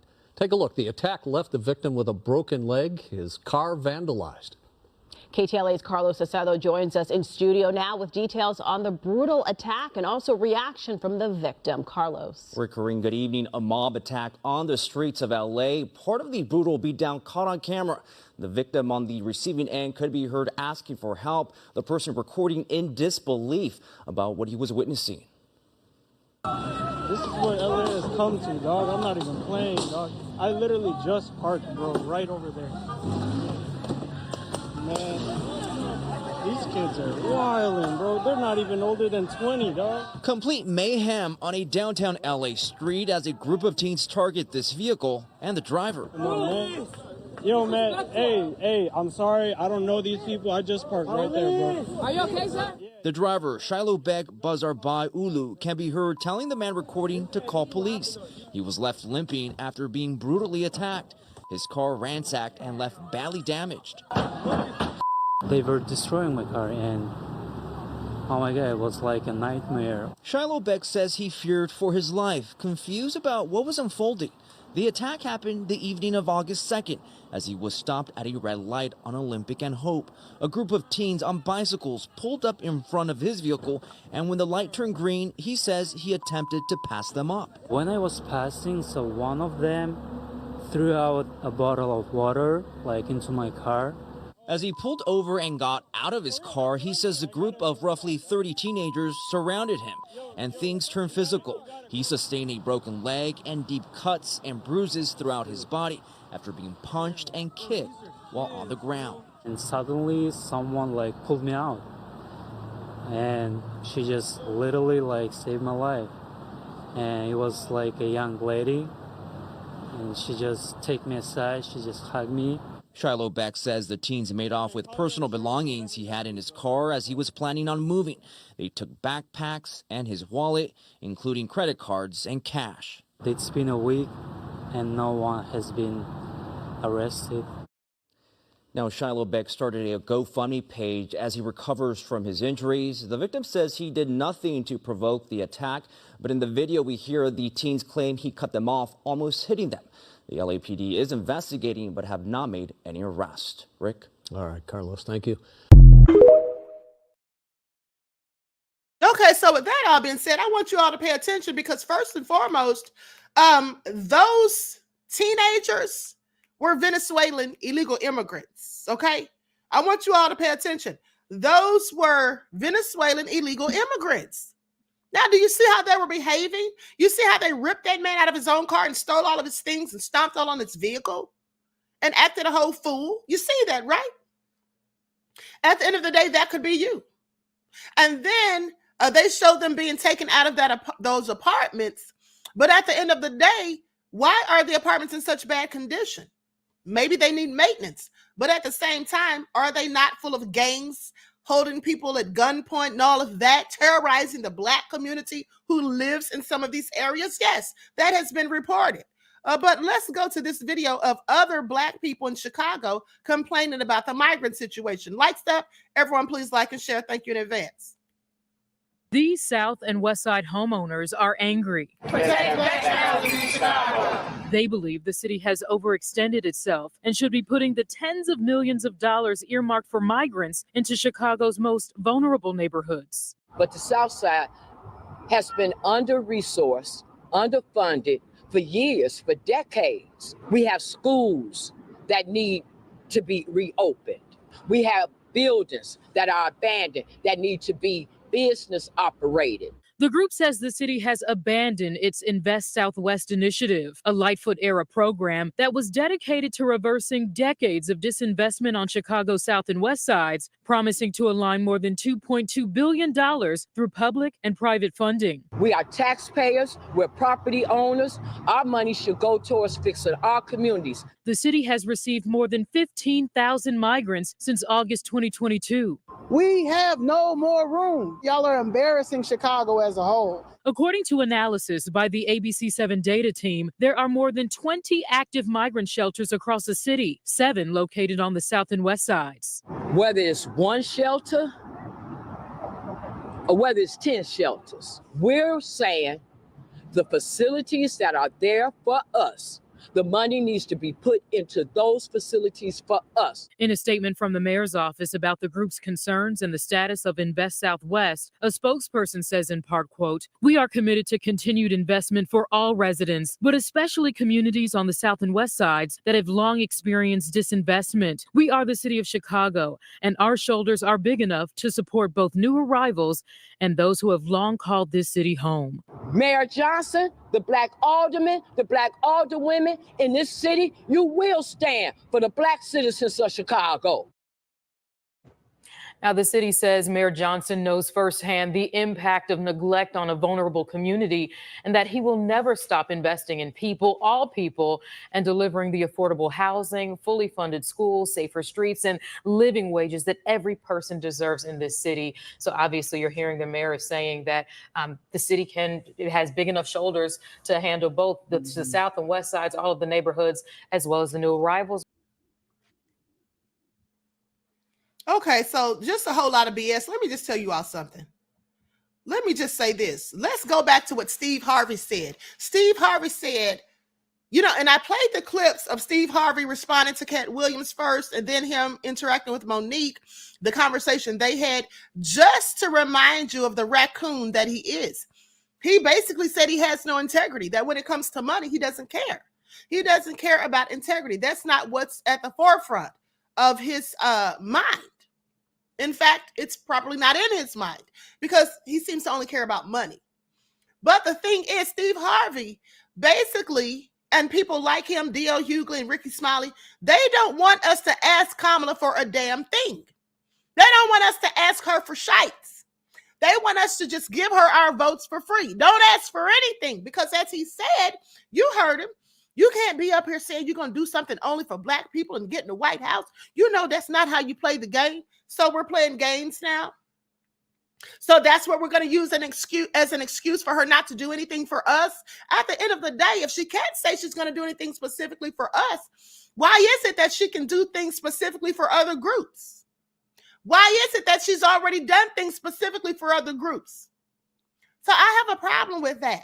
And then you have these bootlicks like Steve Harvey trying to pressure us or shame us. But this whole illegal migrant situation is a problem. Now, the Democrats, I don't just blame Kabami for that. I blame the Democrats as a whole, as a collective. Because the bottom line is they allowed this to happen. And they were doing this so that they could have them voting in the place of us. But see, now they want our votes because Kabami has had to take over for Biden. Now, this woman said she wasn't going to do anything for us, and I believe her. Okay, she said it out of her own mouth. No one made that up. Okay, that's not a false narrative. Ricky Smiley, D.L. Hughley, Steve Harvey. That's what she said. Has her stance miraculously changed?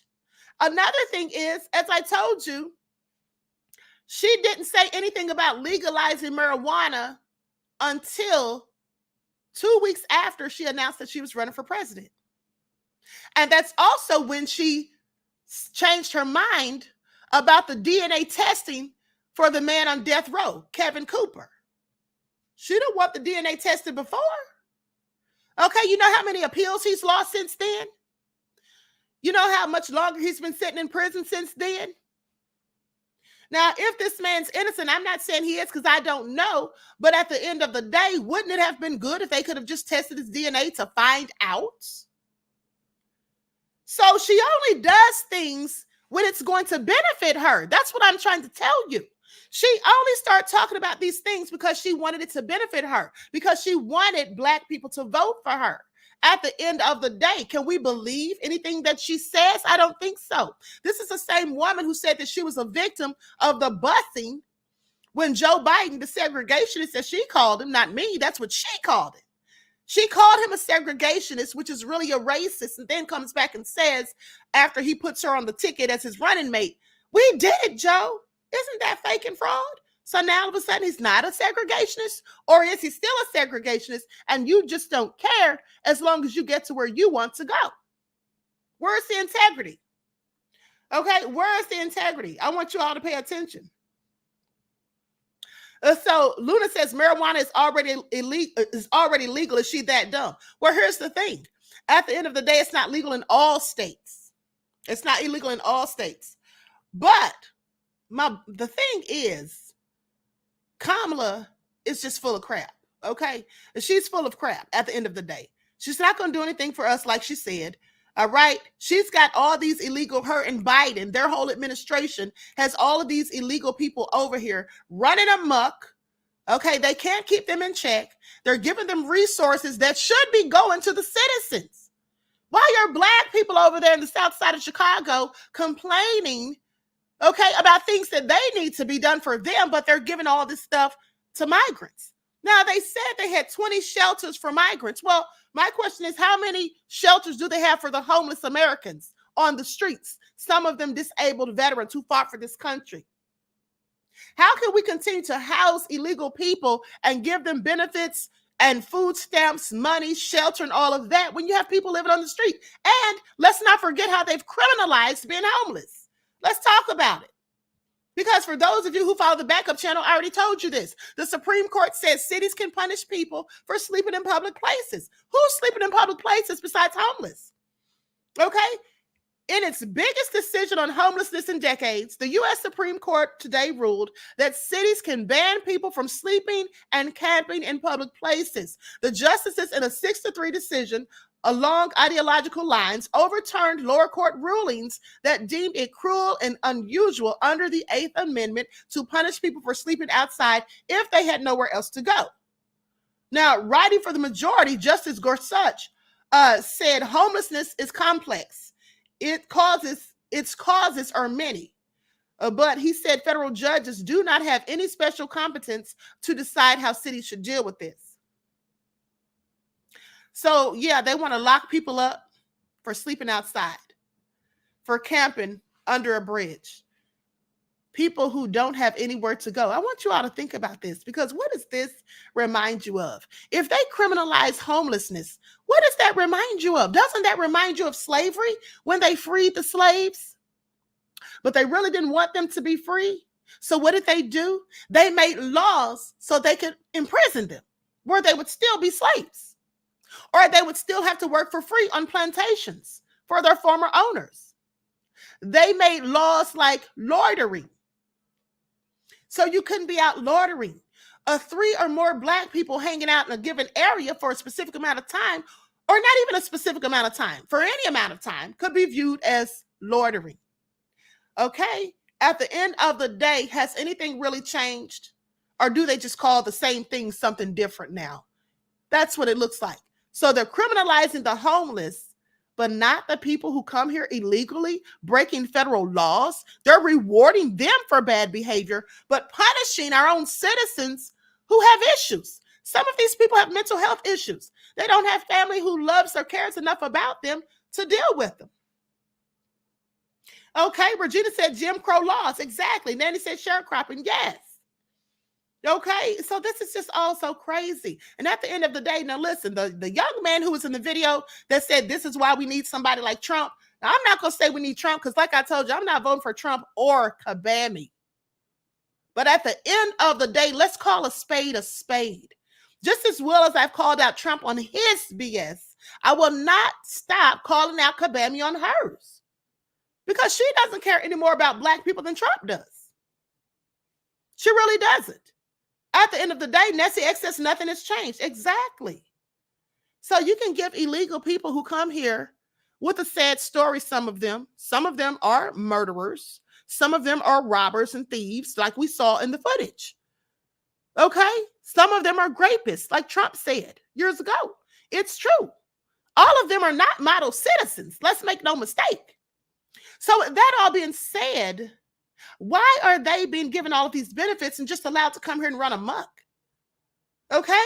And then I want you to pay attention to that news clip, because they never said one time, they just said a mob. They never specified one time that those were illegal immigrants, but they were. They were, okay? At the end of the day. And this is what's going on. And this is what the Biden administration contributed to. And Kabami was the main one who was supposed to be, watching over the immigration crisis and going to the borders and all of that. And what did she do when they questioned her about it? She laughed. She laughed. Okay, so everything is a joke to her. Okay, support the arts is talking about Trump himself has been found liable for SA. Yes, we know that, beloved. I did a whole video on that and actually showed the court transcripts. So we know that. But at the end of the day, that doesn't negate the fact that Kabami is not going to do anything for us either. Okay? That's not what that doesn't prove that she's going to do anything for us either. At the end of the day, I'm calling them both out on their BS. I'm not voting for either one. And that's just what it is. With that all being said, likes up, everyone, please like and share. Let me have a word from my sponsor, and then I'll have another video. Do not buy 12 Tribes on Earth hair growth oil and hair magic elixir unless you want super healthy, gorgeous hair that grows. They have a whole line of amazing hair growth products, including hair growth leave-in conditioner spray, hair growth shampoo, hair growth spray, and hair growth butter. I'm starting to sense a theme here. They include quality natural ingredients. They smell amazing, and you can see the results for yourself. So if you're looking for healthy hair growth for your natural or relaxed hair, try 12 Tribes on Earth today.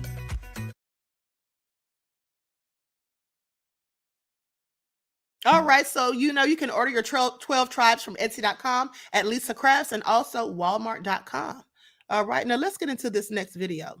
I don't know why I'll be so disappointed sometimes, because it's not like I don't already know. It's not like this is something that's new to me. We've seen this play out time and time again, and then we sit here as men, or as men that operate in our masculinity, because there are some men that's obviously following they girlfriends, they wives off of the front of a cliff. We sitting here, we acting like we surprised when we see people get up here and tell us what they really feel. Now, I'm appreciative. I'm very appreciative when I talk to people or I talk to women and they tell me, listen, Anton, I don't care what you say. It doesn't really matter what the logic is. You can explain to me till you're blue in the face. But when it comes back down to it, policy don't matter. Politics don't matter. None of it matters. The only thing that matters is I'm voting for Kamala Harris based off of the fact that she's black and she's a woman. Hey guys, it's your girl Melanie, and this is Anton Daniels. I actually know Anton, but he speaks in the sentiment of what I've seen nearly categorically of the majority of black men. When it comes to Kamala Harris and it comes to the Democrat Party, there is a gender war. It's bigger than just the black community. Let me just say this. Across the board in most Western countries, I did a video on this some months back about how there's a gender divide where women are voting left and men are voting right. And we're talking about in every country you can think of that you are seeing the dynamics of men and women going completely different politically. And there's a lot of reasons for that. I used to talk about feminism and all of that on my channel a lot. It goes very deep, but there's an agenda to divide men and women. I think the place that it is most divisive, believe it or not, is South Korea, where you see a steep, it looks like Pac-Man's mouth when you talk about how South Korea is between the divide between men and women politically, and men going right or conservative and women going left or liberal. But what I see in the Black community across the board, and I've been on social media, I'm trying to gather up as much information as I can. I've gone on different posts on Black accounts, such as like the Shade Room or Spiritual Word, or, you know, places where I see Black women in particular, or Black people congregate.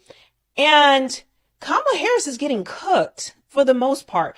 If you go on YouTube and a lot of videos that are in the Black community and are talking about politics in any way, she's getting cooked, particularly by Black men. Now, there's Black women as well, but a lot of them see this as just another token, and that they no longer want to feel like they have to vote blue no matter who. They want to use something other than race in order to identify how they're going to vote. They definitely don't want to go by gender. But one of the biggest things that I've seen that Black men have felt disenfranchised by in the Black community and when it comes to liberal politics in the left-wing media, left-wing politics, is that they don't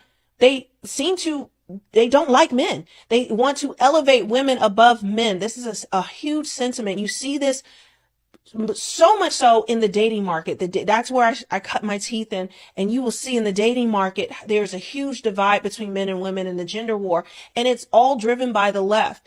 Wherever a woman feels, it's like this divinity is given to a woman, and whatever she feels, thinks, says, does, because she's woman, she's better. Because she's a woman, she's oppressed. Because she's a woman, she needs to break through glass ceilings. And that men, more and more things, it's not that women should be equal to men, it's that women are really above men is the sentiment.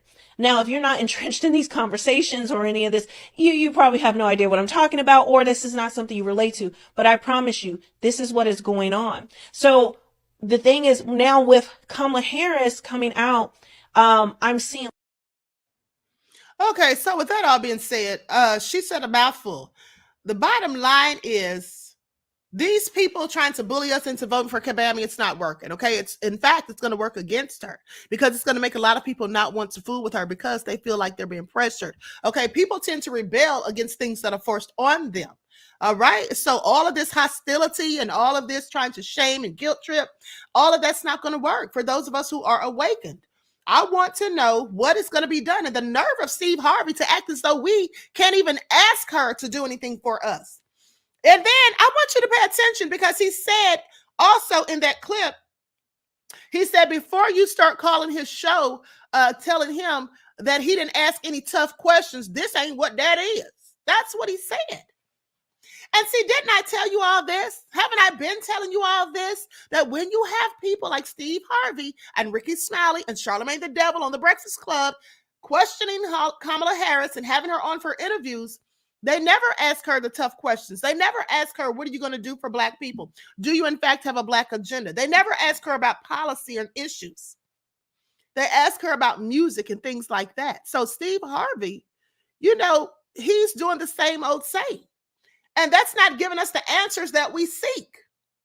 So at the end of the day, I'm sorry, but it's still a no for me. It's still a no for me. Queen Sam says, Steve, stick to giving marital advice from your 3 marriages. I don't know why anyone would want marital advice from someone who's been married that many times. I just have questions. But, you know, like I said, some of these people are okay with tokenism. They're okay with the fact, you know, that, oh, let's just get her in because she's Black. Let's just get her in because she is a member of a sorority. Let's just get her in because she went to an HBCU. They're okay with that. You saw the lady sitting up there crying like a whole fool. She looks so idiotic. Does she not know that? Clearly she doesn't. Okay? Clearly she doesn't. And here's the thing. Steve, by saying that you can't act a certain way when you want to do a certain thing, so he's basically saying that you can't be your true and authentic self, that you have to be a whole fake and a fraud. Well, okay, I get it, because that's exactly what Kabami is. She's a fake and a fraud as far as I'm concerned. Okay, where is the reparations talk? That's not even on the table. And remember, he brought that up. And I want you all to pay attention, because Ricky Smiley, when he was going so hard in the paint for Kamala the other day, remember how somebody on one of his co-hosts, the male co-host, came out and said, but y'all are mad because she ain't saying nothing about reparations. Well, of course we're mad. What are you talking about? If she's supposed to be Black as they claim. Why isn't she discussing reparations? Why won't she even entertain the conversation? Okay, because last time we already know what she said. And you see, here's the thing. You have to pay attention because people like Steve Harvey, D.L. Hughley, Ricky Smiley, they're rich. Do you think they care whether or not we get reparations? Do you think that they really care whether or not we get it? Now, of course, if they give it out, of course, they'll take their checks. But do you think they're really pressed about it? Do you think they really give a darn? Do you think that they worry about the same things on a regular day-to-day basis like the rest of us do? They do not. They do not. Okay? Miss AP says they've been bought and paid for. Exactly. I have no doubt that they've been paid to say certain things, to spew certain narratives, specifically D.L. Hughley, who was so adamantly against her to begin with. Now, all of a sudden, he's Team Kabami. And that's all fine if he changed his mind. But if you change your mind, that's on you. Don't try to encourage and force it on us, because we have the right to make our own decisions free from ridicule, okay, and nefarious criticisms by a few bootlicks who just want a token. Did you all get any satisfaction? Correct me if I'm wrong, because I didn't. But did you all, in fact, get anything significant, any type of satisfaction or assurance when you saw Nancy Pelosi and them all get down on bended knee for 8 minutes and 46 seconds wearing kente cloth to honor the death of George Floyd? Did you all get anything out of that? Because I didn't. I would have preferred the George Floyd bill. I would have preferred they had taken away qualified immunity from the police. That's what I would have preferred. But they didn't give us any of that. I would have preferred a hate crime bill. I would have preferred that they stick to the law that says you're not supposed to shoot an unarmed fleeing suspect. I would prefer that the police got the same consequences as everyday citizens got for taking a life when it was not necessary and the person was no imminent threat. I would prefer all of those things or any of those things, at least one. We got none. We got the Democrats kneeling on bended knee, wearing kente cloth. So that's supposed to make us feel good. I would have preferred Kabami got up there and told us about issues rather than having Megan Thee Stallion and Hotties for Harris twerk. I would have preferred that. At the end of the day, listen, the DNC starts tonight. Are you all going to be watching? Because I sure am. Okay, I will be watching. All right. So with that all being said, it is what it is. I feel like this is just a clown show. Okay, this is a whole circus. And at the end of the day, some of our people are willing participants. Some of our people are willing participants. Now, before I roll out of here, Nandy said qualified immunity should never included a barbaric ending over an alleged $20. Okay, exactly. What is that alleged $20? Where is that alleged $20 bill now? Anyone knows? First of all, it was already proven that the money was not counterfeit like they claimed. So that was a lie. Okay, that was a lie. Support the Art says Democrats have issues, but I trust them before I trust any right-wing devils like Trump and his minions. And that's your absolutely your prerogative, beloved. I don't trust either. Okay, I don't trust the Democrats or the Republicans. Don't trust either of them. At the end of the day, they're just controlled opposition. They all really have the same goals and initiatives, and they just have different ways about going about it, as far as I'm concerned. Same snake with two heads, same birds, different feathers, different sides of the same coin, so to speak. So I really don't care. At the end of the day, they're all the same. Brian says, what a gift to blindly believe Democrats. I mean, hey, why would we believe the Democrats? What have they done for us in 50 plus years other than give us benign neglect and symbolic gestures? Okay, tokenism, symbolisms. They don't do anything significant. All right.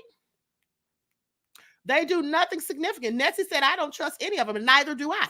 Sheppy says that kneeling was a joke on black folk and a need to make Trump look bad.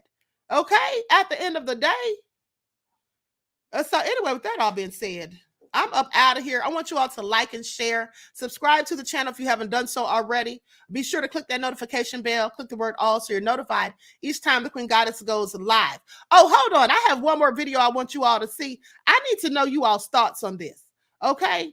I need to know you all's thoughts on this because this lady met a guy online, and when he met up with her in person, he was upset because she didn't tell him that she only had one hand.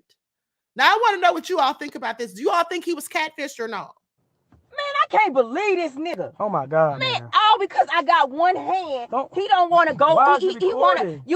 Oh my God, it's pissing me off because I was born like this. Come on, but you didn't tell me about it though. Like, It don't matter, nigga. okay, that's some shit. It's just a hand. I'm saying, but you didn't tell me about it though. Like, why are you? Come on, like you recorded me and shit. Like, Man, you didn't tell me about your hand. Bro, this nigga act like he's told that me, you fine. told me how you look. You act like you told that me, fine. Come on, man. Is you serious right you now, a little man? bitty little boy looking Ross nigga. I'm saying, but that's why what are you is. Come on, why are you trying to like? Come on, don't do that for real. Man, I'm doing that, and I don't give a.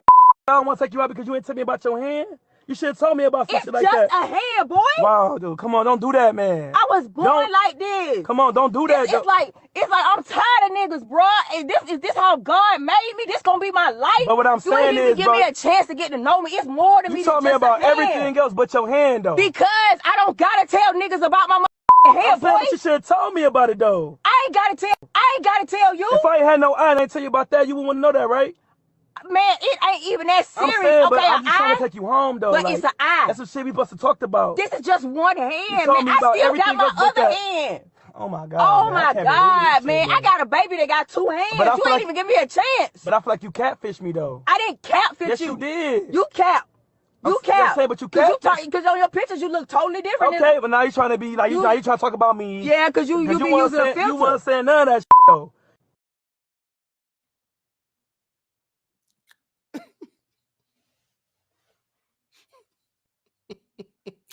Sweet D says,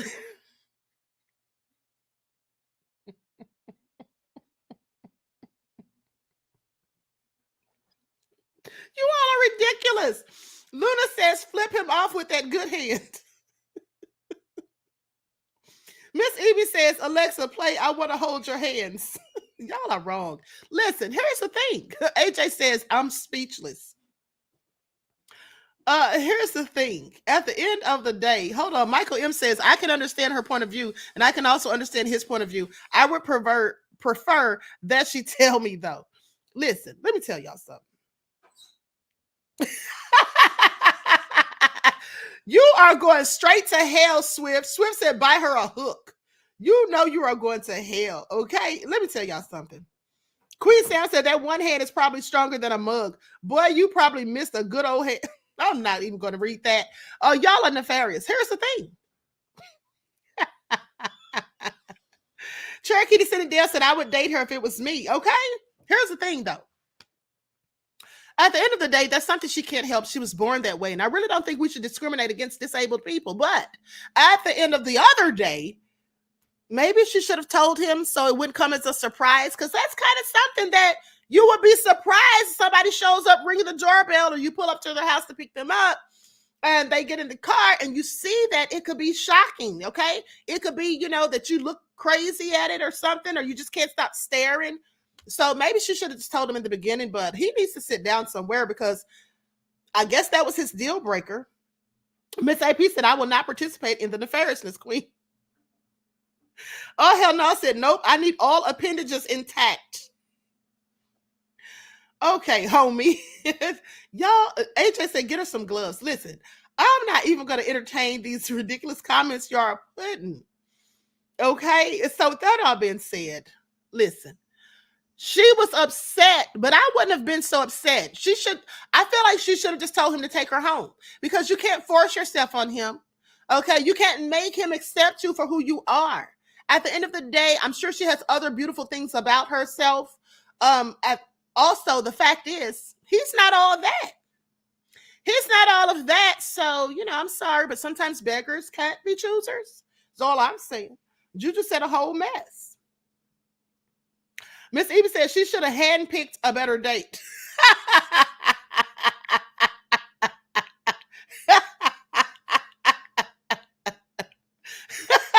Mr. Elevation said it was a magic trick. You all are terrible. Okay, so listen, I'm out of here because y'all not dragging me to hell with you, honey. That's what you're not going to do. Okay? So with that all being said, listen, for those of you who follow the spiritual channel, I won't be on there today because I have a very important Zoom call. And also, I'm not going to be on the backup channel, but I will be doing some uploads on there. Okay, so look out for your notifications. And then it was something else I wanted to tell you guys. Oh, for those of you who follow the spiritual channel, who have the higher frequency and the self-elevating memberships, I did finish the ebooks and I sent them to you on last night. If you didn't receive yours, please let me know. Send me an email to the root of all evil 227@gmail.com. Okay, send me an email to let me know that you didn't get your book, okay, so that I can send it to you. And some of you members, I don't have your emails. All members, please send me your emails so that I can let you know. I can send you the links and stuff like that for the lives and all of that. Okay. So, with that all being said, Sweet D said, if he had one hand, how would she have felt? Well, she probably would have felt a whole lot better because then they would have been on the same footing, and he couldn't have gone in on her. But at the end of the day, I don't know. She maybe should have told him just to avoid a negative reaction, from some people, because you know how some people are. Some people are very fickle, and he's clearly one of those people. At the end of the day, if I were him, I think what I would have done was just ignored the hand or tried to ignore it and just gone on the date and had a good time. And then, maybe not called her back if he's not interested. He didn't have to hurt her feelings. I'm quite sure she already has a complex about it, which is likely why she didn't mention it to him. And then when she said she has a baby that has two hands, I don't know what relevance that had, but TC Dan said the same footing. Okay, Dan, clearly. Bethany, I said the same thing, the same footing. Y'all are terrible. AJ says, can she juggle? Mary says, I dated a guy with one eye and he was fire. Okay? Listen, at the end of the day, some people just have things that make them a little bit different. That's all. All right. I once dated a guy who had a brown eye and a green eye, and he was darker than me. Had a brown eye and a green eye. Now, some people are born that way at the end of the day. So, it is what it is. So everyone, please like and share. Obsidian Blaze said, out of line for that last video. Hey, I just wanted you all's opinion, beloved. So everyone, please like and share. Thank you in advance. I love you all to life. Each one, teach one. That's how we grow and thrive. Do something productive, constructive, but never destructive. And always remember, beloveds, to keep the Most High first in your lives. Peace.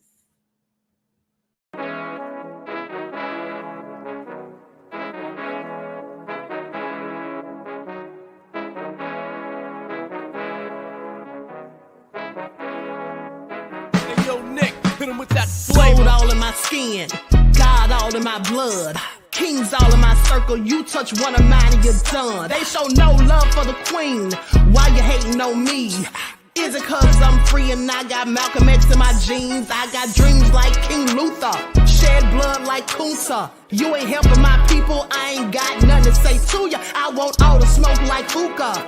Talking reparations, America won't be great until they give us compensation. I'm like, I'm the hottest right now. That's See right. A bunch of lames out here trying to jock on my style. They be doing too much. I'm the queen, it's too easy. It's like they all at Popeyes, how they be talking so greasy. I just sit back and laugh while these haters get madder. So nefarious how they don't want my pockets with cheddar. I tell them they can do better.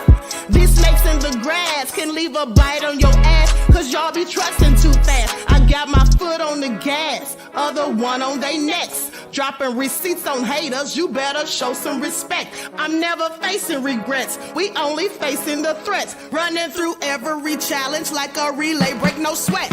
It's a cold game, so I got that blanket with me.